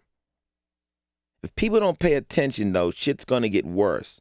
The day before the federal trial verdict was announced, the city was working itself into a frenzy over the possibility of violence.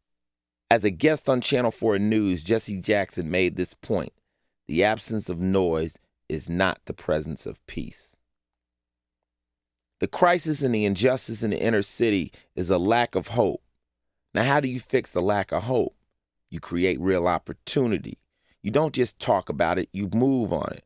I want to see an educational revolution in this country that rivals anything that's ever taken place on this earth. Kids in America should be able to go to any school they want. If you want to pursue a PhD, you should be able to just continue going to school and do that for free. I would never have gotten into crime if I had a decent education that geared me toward a job. First off, we need to start running high schools more like colleges to help prepare kids for real jobs.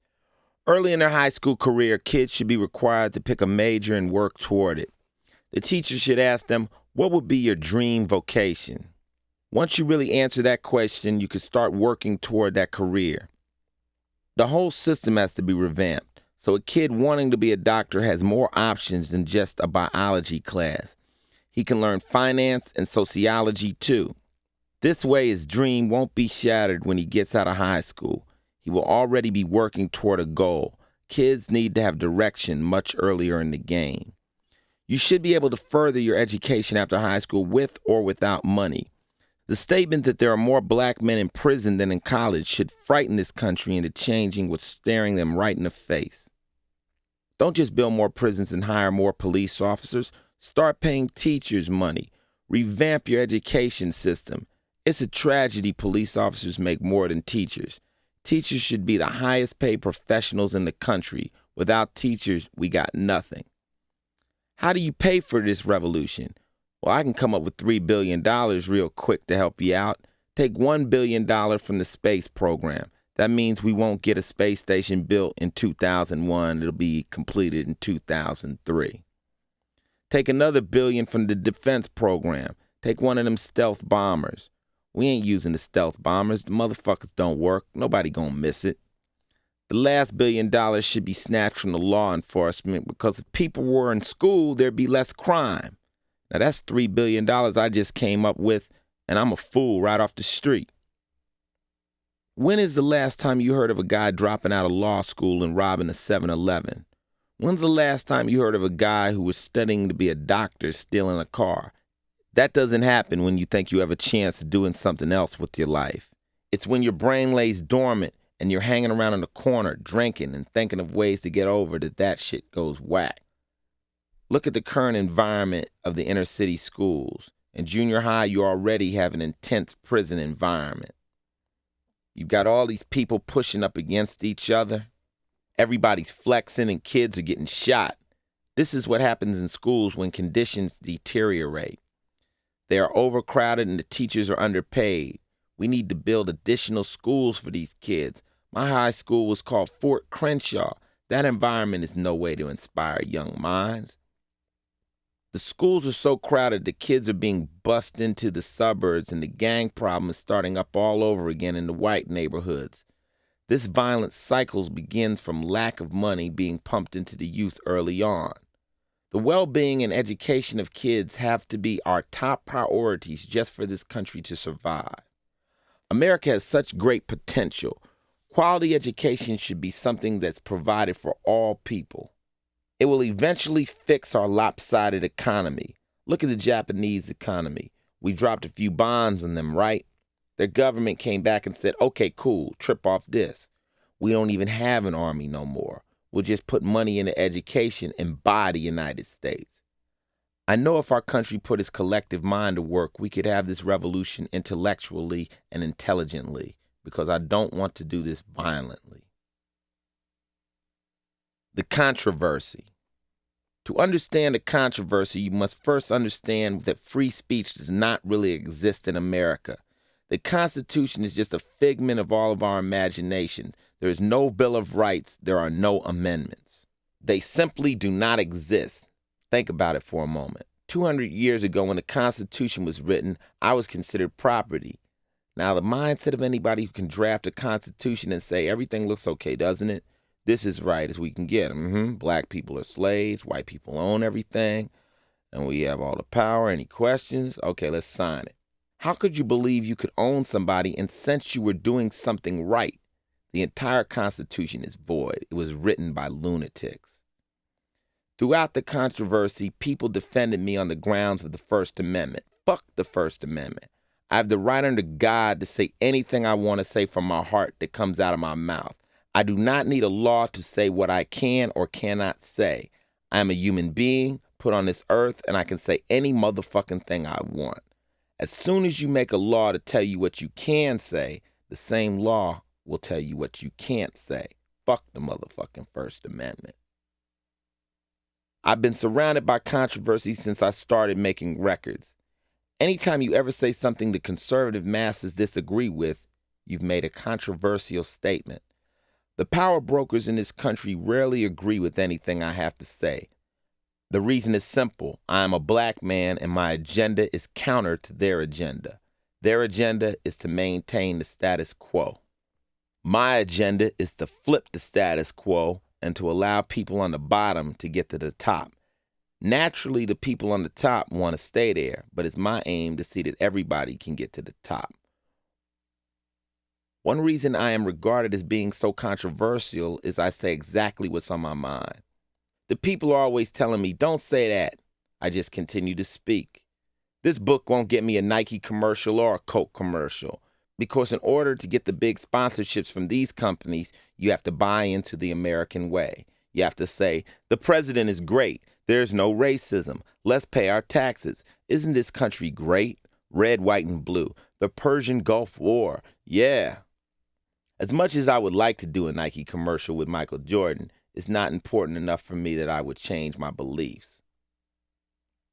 Long before Cop Killer was released and my career would be publicly defined by a 4-minute soundbite, I was dealing with the enemy. I've been going through these shitstorms since '87 when I dropped Rhyme Pays.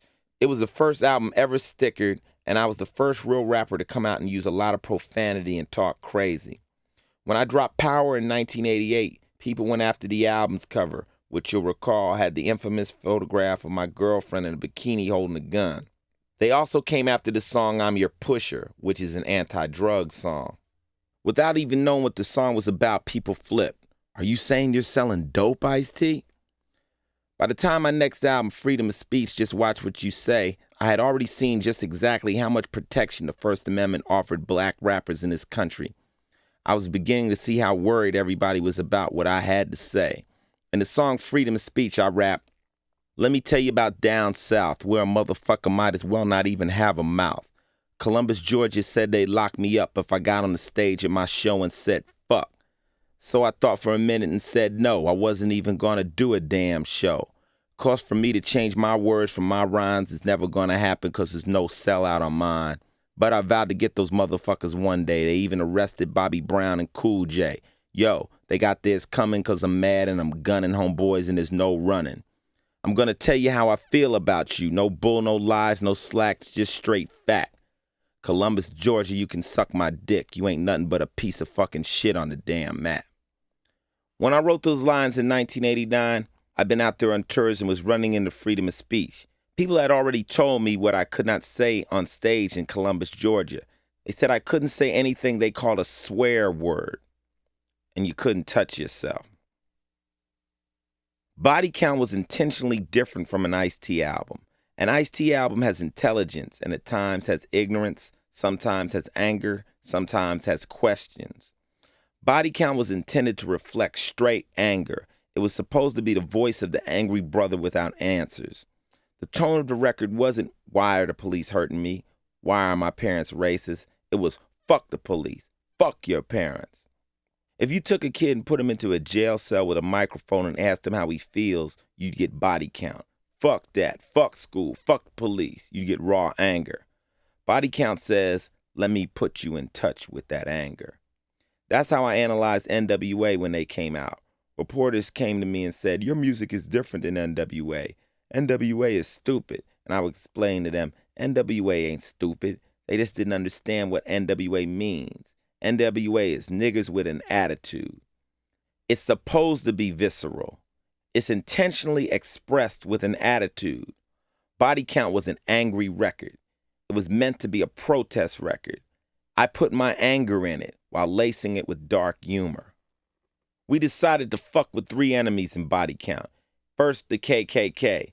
The KKK is a hate organization based around genocide of anybody who is not white Anglo-Saxon Protestant. I hate them because they would like to see me dead. I shouldn't have to explain to you why that organization would be my enemy. Now, if you've listened this far and you still don't understand why I don't like the KKK, stop the tape now. We fuck with the KKK because I feel the true fear of the white racist man is his woman leaving him for a black man and systematically eliminating the white race. The white woman making love with the black man. KKK bitch was ironic because the sentiments were true. We played Ku Klux Klan areas in the South and the girls would always come backstage and tell us how their brothers and fathers didn't like black folks. I'd say, like, what does your father do? I'd ask. And she'd say, he's the chief of police. Is he in the Klan? Kinda. What are you doing here? I think this record's good. Let's fuck.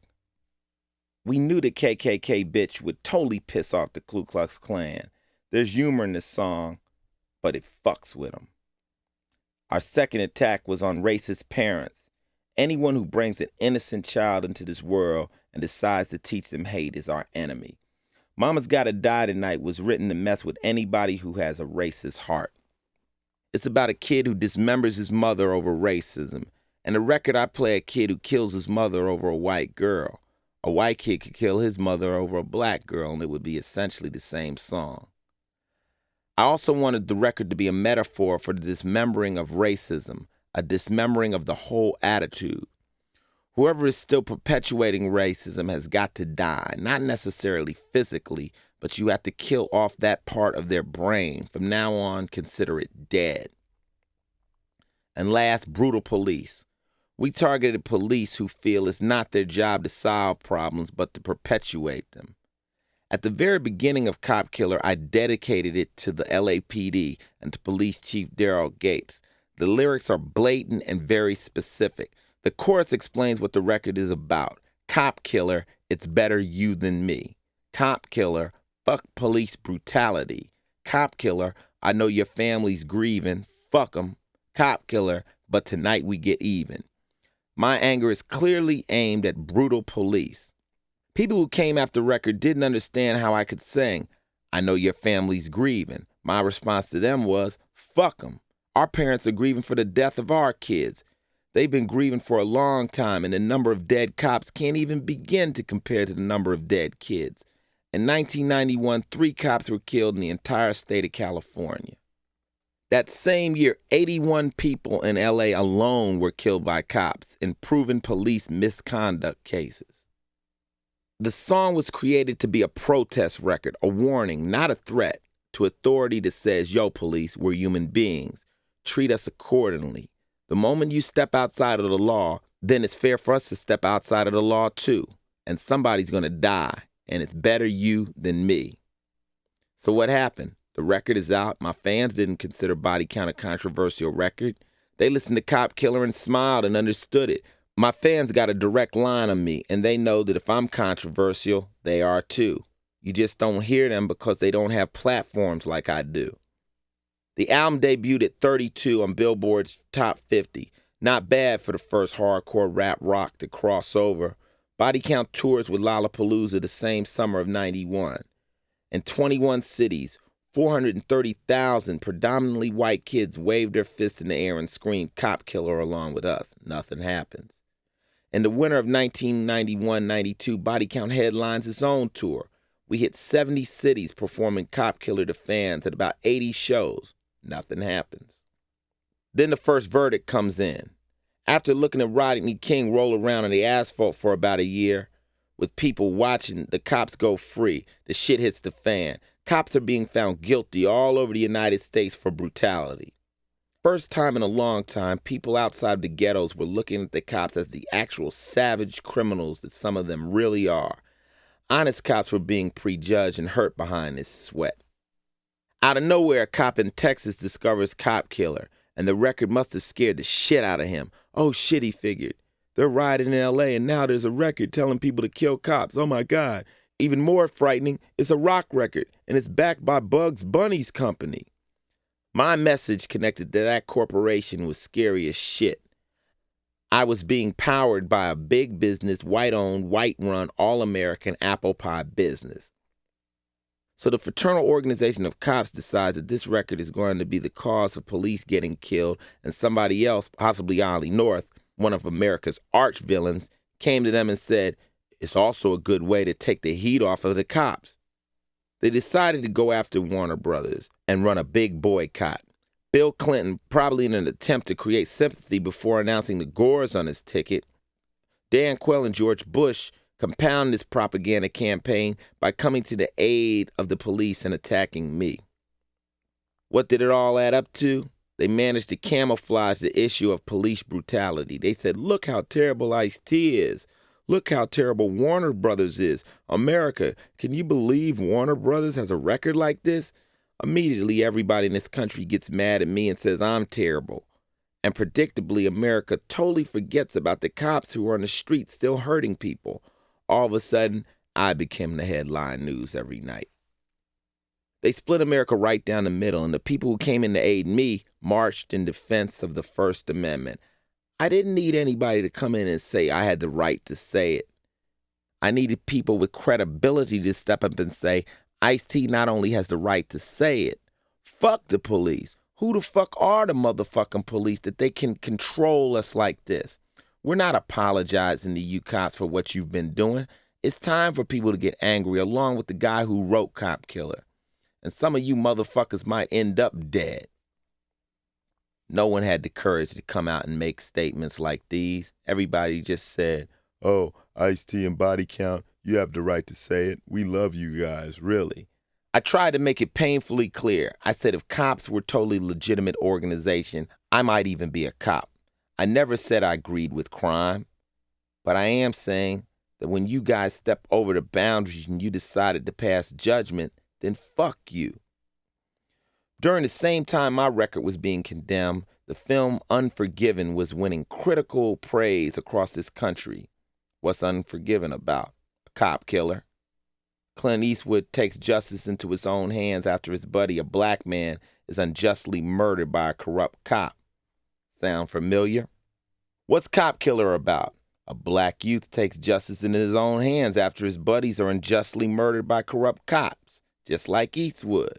I'm saying, fuck the police for my dead homies. But my story is real. But I'll never get an award for my reenactment of this situation. I know firsthand how bad the street is. America is simply not ready to hear it from me. After the cops called this embargo against Warner Brothers, they moved into criminal activity. They sent death threats to Warner Brothers. They actually sent 2 bombs to the label. These came either from police or police sympathizers. There is no way I can prove that the bombs came from the police, but they did make death threats. They made death threats to the president of Warner Brothers, Lenny Waronker. Do you know where your kids are? Somebody went to my 15-year-old daughter's high school and pulled her out of her class and asked her questions about me. I mean, real tacky shit. These are supposed to be the people who are upholding justice. It irritated me that none of the attacks were really aimed at me. I was watching the TV and it's all Warner Brothers, Warner Brothers, Warner Brothers. You can read any paper and you'll never find anybody who said, where does Ice-T get the anger to make the record? The cops never accused me of faking the anger. They knew it was real. They were just saying, why would you, Warner Brothers, put it on a record? Ultimately, the guards of the system said to Time Warner Brothers, we understand why you're mad, Ice-T, but why would the big white corporation, who's a member of the same country club as us, whose kids go to spring break with our kids, who support the same politicians we do, associate with them niggas? Warner Brothers responded that they cannot afford to have cops controlling the company and decided to back me. They didn't back me because they cared about me. Warner Brothers is an information company and they cannot be told what they can or cannot do. What happens if they don't like another Ice-T record? What happens if they don't like a movie Warner puts out? They were totally paranoid of paying off for the hostages, paying the extortionists, the police. Meanwhile, I get to the point where I'm getting tired of seeing myself on the news every night. Media got personal with me. I was tired of this shit. It wasn't worth it because nobody had a voice that was backing me on the real reason. Ironically, 35,000 black police officers said they would not join in with any boycott of Ice-T or Time Warner because they knew I was just saying the truth. Since July, hundreds of cops have came up to me saying, Ice, I know what that record was about. I've had cops come up to me and say, Ice, I feel like killing some of the guys I work with. Others say, we ain't all bad, Ice. That means a lot to me. Even the thought they would think that I'm worthy of being spoken to is cool. They care that I care. Nobody came to me and asked me to pull the record. The guys in my group didn't even know I was going to do it. I called a meeting with Body Count and said, man, this record is out of control. They're going over the top with it and ain't nobody really down with it but us. Our fans who wanted the record have already bought the album. It's gold. All the new people who are buying the record just looky-loo assholes. That's not why we want to sell records, so let's just pull the motherfucking record. Now it's gone. Now what? In other words, come out and say that you really don't like Ice-T. It had become a chess game, and they shut up. The minute I pulled it, cops killed a kid in Texas who was 30 feet away from him. Cops killed a kid in Detroit. People are marching. Ice-T was right. Everything flips now. During this period, I also faced a backlash. After I pulled the record, people started jumping off on me and saying, "You shouldn't have pulled the record." They said it was a sign of weakness. I didn't give a fuck. Ice Cube told reporters on MTV, "I'm not qualified to tell Ice-T what to do." Cube's basically saying, "I got respect for Ice." And Chuck D made the best comment to Kurt Loder out of everybody. He said, "Those who aren't in the war should never comment on the battle." The next heated element of the controversy was predictable. Did Warner Brothers ask me to pull the record? The answer to that is no. Warner Brothers has defended artistic freedom since the beginning. Warner Brothers is the #1 hated label by the Parents Music Resource Center. They've been fighting Tipper Gore for years. They put out everyone from Sam Kinison to Slayer, from Andrew Dice Clay to Prince and Madonna. They never shied away from controversial music. They put out every one of my records without censoring them. But they got hit with the establishment's vibes. The cops very wisely moved on Time Warner, which is the parent company of Warner Records, and 20 times bigger than the label. Time Warner was not only attacked from the outside, they were attacked from within. The politicians and the cops managed to get Charlton Heston and people within Time Warner shareholders to side with them. Tactical infiltration, pure and simple. Time Warner had people on the inside who had never listened to my music and had no understanding of where I was coming from, saying, "Look at what we're selling. This is our money being threatened, and I don't agree with this." I had met with Lenny Waronker, and he said he felt Heston did a terrible thing at the shareholders meeting. Lenny told me that Heston's attack on my music was like saying, "Fuck you," in the face of all the Warner Brothers executives. He said Heston's attack on the creative process was wrong, pure and simple. It was some real ill shit. They had Warner Brothers by the balls. The cops had won. Warner Brothers said the controversy cost them in the area of $150 million. I don't ever know if they have regained that money. The police groups pulled a lot of their pension fund money out of Time Warner's stock, and they caused people to panic. In the meantime, we go out on tour, and I run into these new boycotts out on the road.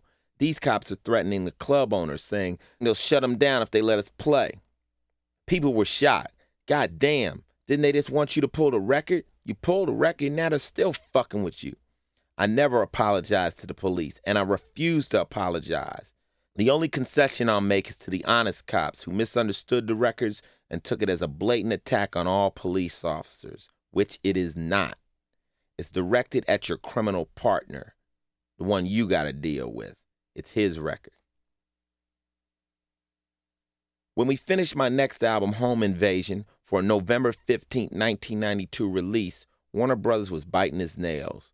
Warner Brothers had the album reviewed by a crisis attorney, the same attorney who reviewed The Last Temptation of Christ. This was the first work I've put out since Cop Killer Drama, so he listens to the record and he finds a few places where the album he decides will cause problems. References the cops here and there. I knew they were going to ask me to change my lyrics, something they had not done before. So before they could tell me to change them, I gave them a new idea. You guys look worried. I ain't trying to get y'all in trouble, but I ain't trying to change my record neither. So why don't we ask ourselves why they're after us? Are they after you, or are they after me? Or is this some political shit, the timing of the record release? Let's wait till after the presidential election. Now I'm playing record executive here. Let things cool down. We have Cube's album coming out. We have Dre's album coming out. Paris. You got all this other toxic material coming out. Let them hit and let's just see what happens. Warner Brothers was off the hook, breathing easy. So we wait. Nothing happens. Now the new release date is February 14th. Now the date's here and everything is cool. They haven't decided to change any of the words. We got beyond that. But they did come at me with one song that worried them, Ricochet. The song starts out, "You go on and you don't stop. Got sticky sneakers from the blood of a shot cop." I explained to them that the record was already out. Ricochet was the title song to a movie I'd been in with Denzel Washington and John Lithgow. They wouldn't fuck with that, I told them. They might, they said. They weren't angry at me or my music. It was simply a paranoid reaction on their part. I decided that Ricochet was already out on a soundtrack and a single, and it sold well. It was already an old song. Fine, I'll drop it. I'll create a new song rather than fight over an old record that's already been out. I'm working with them. I'm Mr. Calm. Although they had already approved Home Invasion's cover art, we got a phone call a week before the album was scheduled to drop. You can't have that album cover. I was still on the road. I'm pissed. I love the album cover, but fuck it. At this point, I want my record out. I told them to put the album out with a black cover. It'll be the black album. Fuck it. Just put the album out there. But when I got back to LA, I realized fully and for the first time, Warner Brothers cannot afford to be in the business of black rage. So we wrote them a letter asking to get out of my contract. As much as they felt I had become a liability to them, they in effect had become a liability to me. In my attempts to keep them out of trouble, my integrity had come under fire. They gave me a release. I know it hurt a lot of people because Seymour Stein signed me 7 years ago and watched me grow. I had sold a lot of records for him, and I would have given him 4 more. And now, out of nowhere, he has to release one of his main artists. Remember, they weren't mad at me. They were just pissed at the entire situation. We were essentially 2 kids who couldn't play together anymore. Now, through Rhyme Syndicate Records, we're going to do it ourselves. I will once again attempt to speak freely. I will have to prepare for any further attacks. Throughout my career, I've learned that you don't talk the talk if you can't walk the walk. Don't expect to be controversial and not suffer the ramifications of it. In my new song, A Message to the Soldier, I rap, you might think that you're just dope while you're living in a sniper's scope. Not trying to scare you, but there's danger if you get too deep. Some nights I don't sleep. Freedom of speech. Yeah, just watch what you say. The future, no fear. Martin Luther King had his dream for the future of America, and I have mine. In 1963, King said, I have a dream that one day in the red hills of Georgia, the sons of former slaves and the sons of former slave owners will be able to sit down together at a table of brotherhood. I have a dream that one day the state of Mississippi, a state sweltering the heat of injustice, sweltering the heat of oppression, will be transformed into an oasis of freedom and justice. 30 years later, those red hills of Georgia are still burning with hatred and poverty. Brothers and sisters from Mississippi to New York to California are still fighting for justice from an oppressive system. My dream for this country's future would allow King's dream to come true. I want to see correct young urban capitalist guerrillas band together to take this shit over. I want to see people coming out of the ghettos and kids coming out of colleges band their resources and fight the system with capital. The system is the sum of the total people who feel that everything right now is okay. America the beautiful. People shouldn't get welfare. Black people should stay in the ghetto. And if that's not good enough for them, go back to Africa. Keep immigrants out of the country. If you use words like traditional or good old days, you are the system. The system is the guy right next to you. It's the person who agrees with this tired way of thinking. Now, if you're in the system and you want to see reform and equality go down, then you're a warrior, and you know you can fight with me. Some of you graduating from high school or college will go into the system by becoming a part of major corporations, but will always remember the injustices that were levied against you growing up. Many of you should be reaching out to other people to give them a chance to fight. To do this, you have to have capital. Back in the 60s, the radicals were filled with good intentions, but they had no money to back their actions. You have to have a cash flow if you're going to fight for equality. I'm about seeing rich radicals take over. That's the only way you can take this shit over. I'm about infiltrating the system to overthrow it. I'm not a nationalist. I do not believe in just getting black people to come together. I ain't with that. I want everybody to see their opportunities. Empty pockets and the total lack of financial know-how is the main problem with the oppressed. I know we can fight back if we can get economic footing, especially black people. If we could just get our 40 acres and a mule, we'd be satisfied. We'll take that in cash and distribute it through our charities and colleges and start instituting real changes. It would at least give us a foot up. You have to remember that during the Holocaust in Nazi Germany, when 6 million Jews were killed, at least the new German leaders took money out and gave retribution to the families who suffered the loss of their people. Now, 50 million blacks were killed during our Holocaust, and we ain't got a fucking dime. We ain't even got an apology yet. Time to ante up, America. Give us retribution. Allow us a chance to live decently and humanely. I believe America can change if we can just get things straight. That's all we're asking. We shouldn't have to fight for equality, but we will, and we will continue to. Fear keeps many people in this country immobilized. Fear of living, fear of dying. I overcame fear a long time ago, but you have to understand where I am in my life. It took me 34 years to understand that there are 4 stages of life and awareness.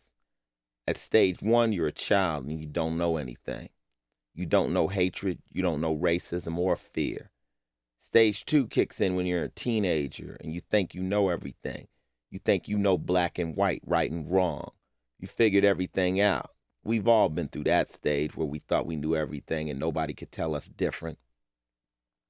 Stage 3 occurs in adulthood when you start to learn that what you were so certain about in your younger years was probably wrong, because now as an adult, you finally know what's going on in the world.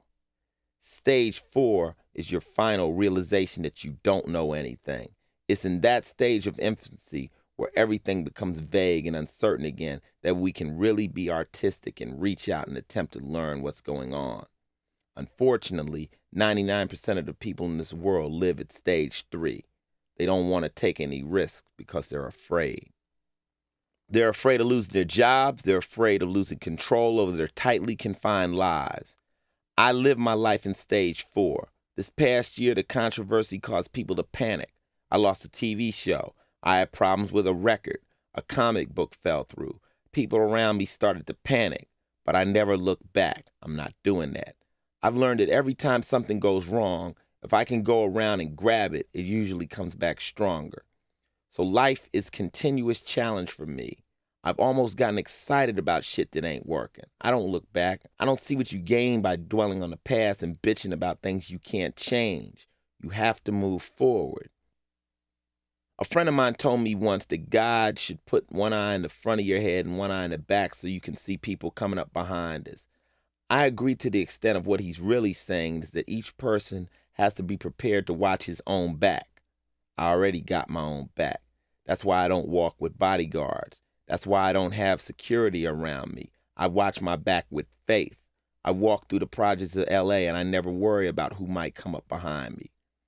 When you read Malcolm X, at the very least, I hope you saw the movie. At the end of his life, he didn't want any security guards around him. He chose to walk alone. Do you know why?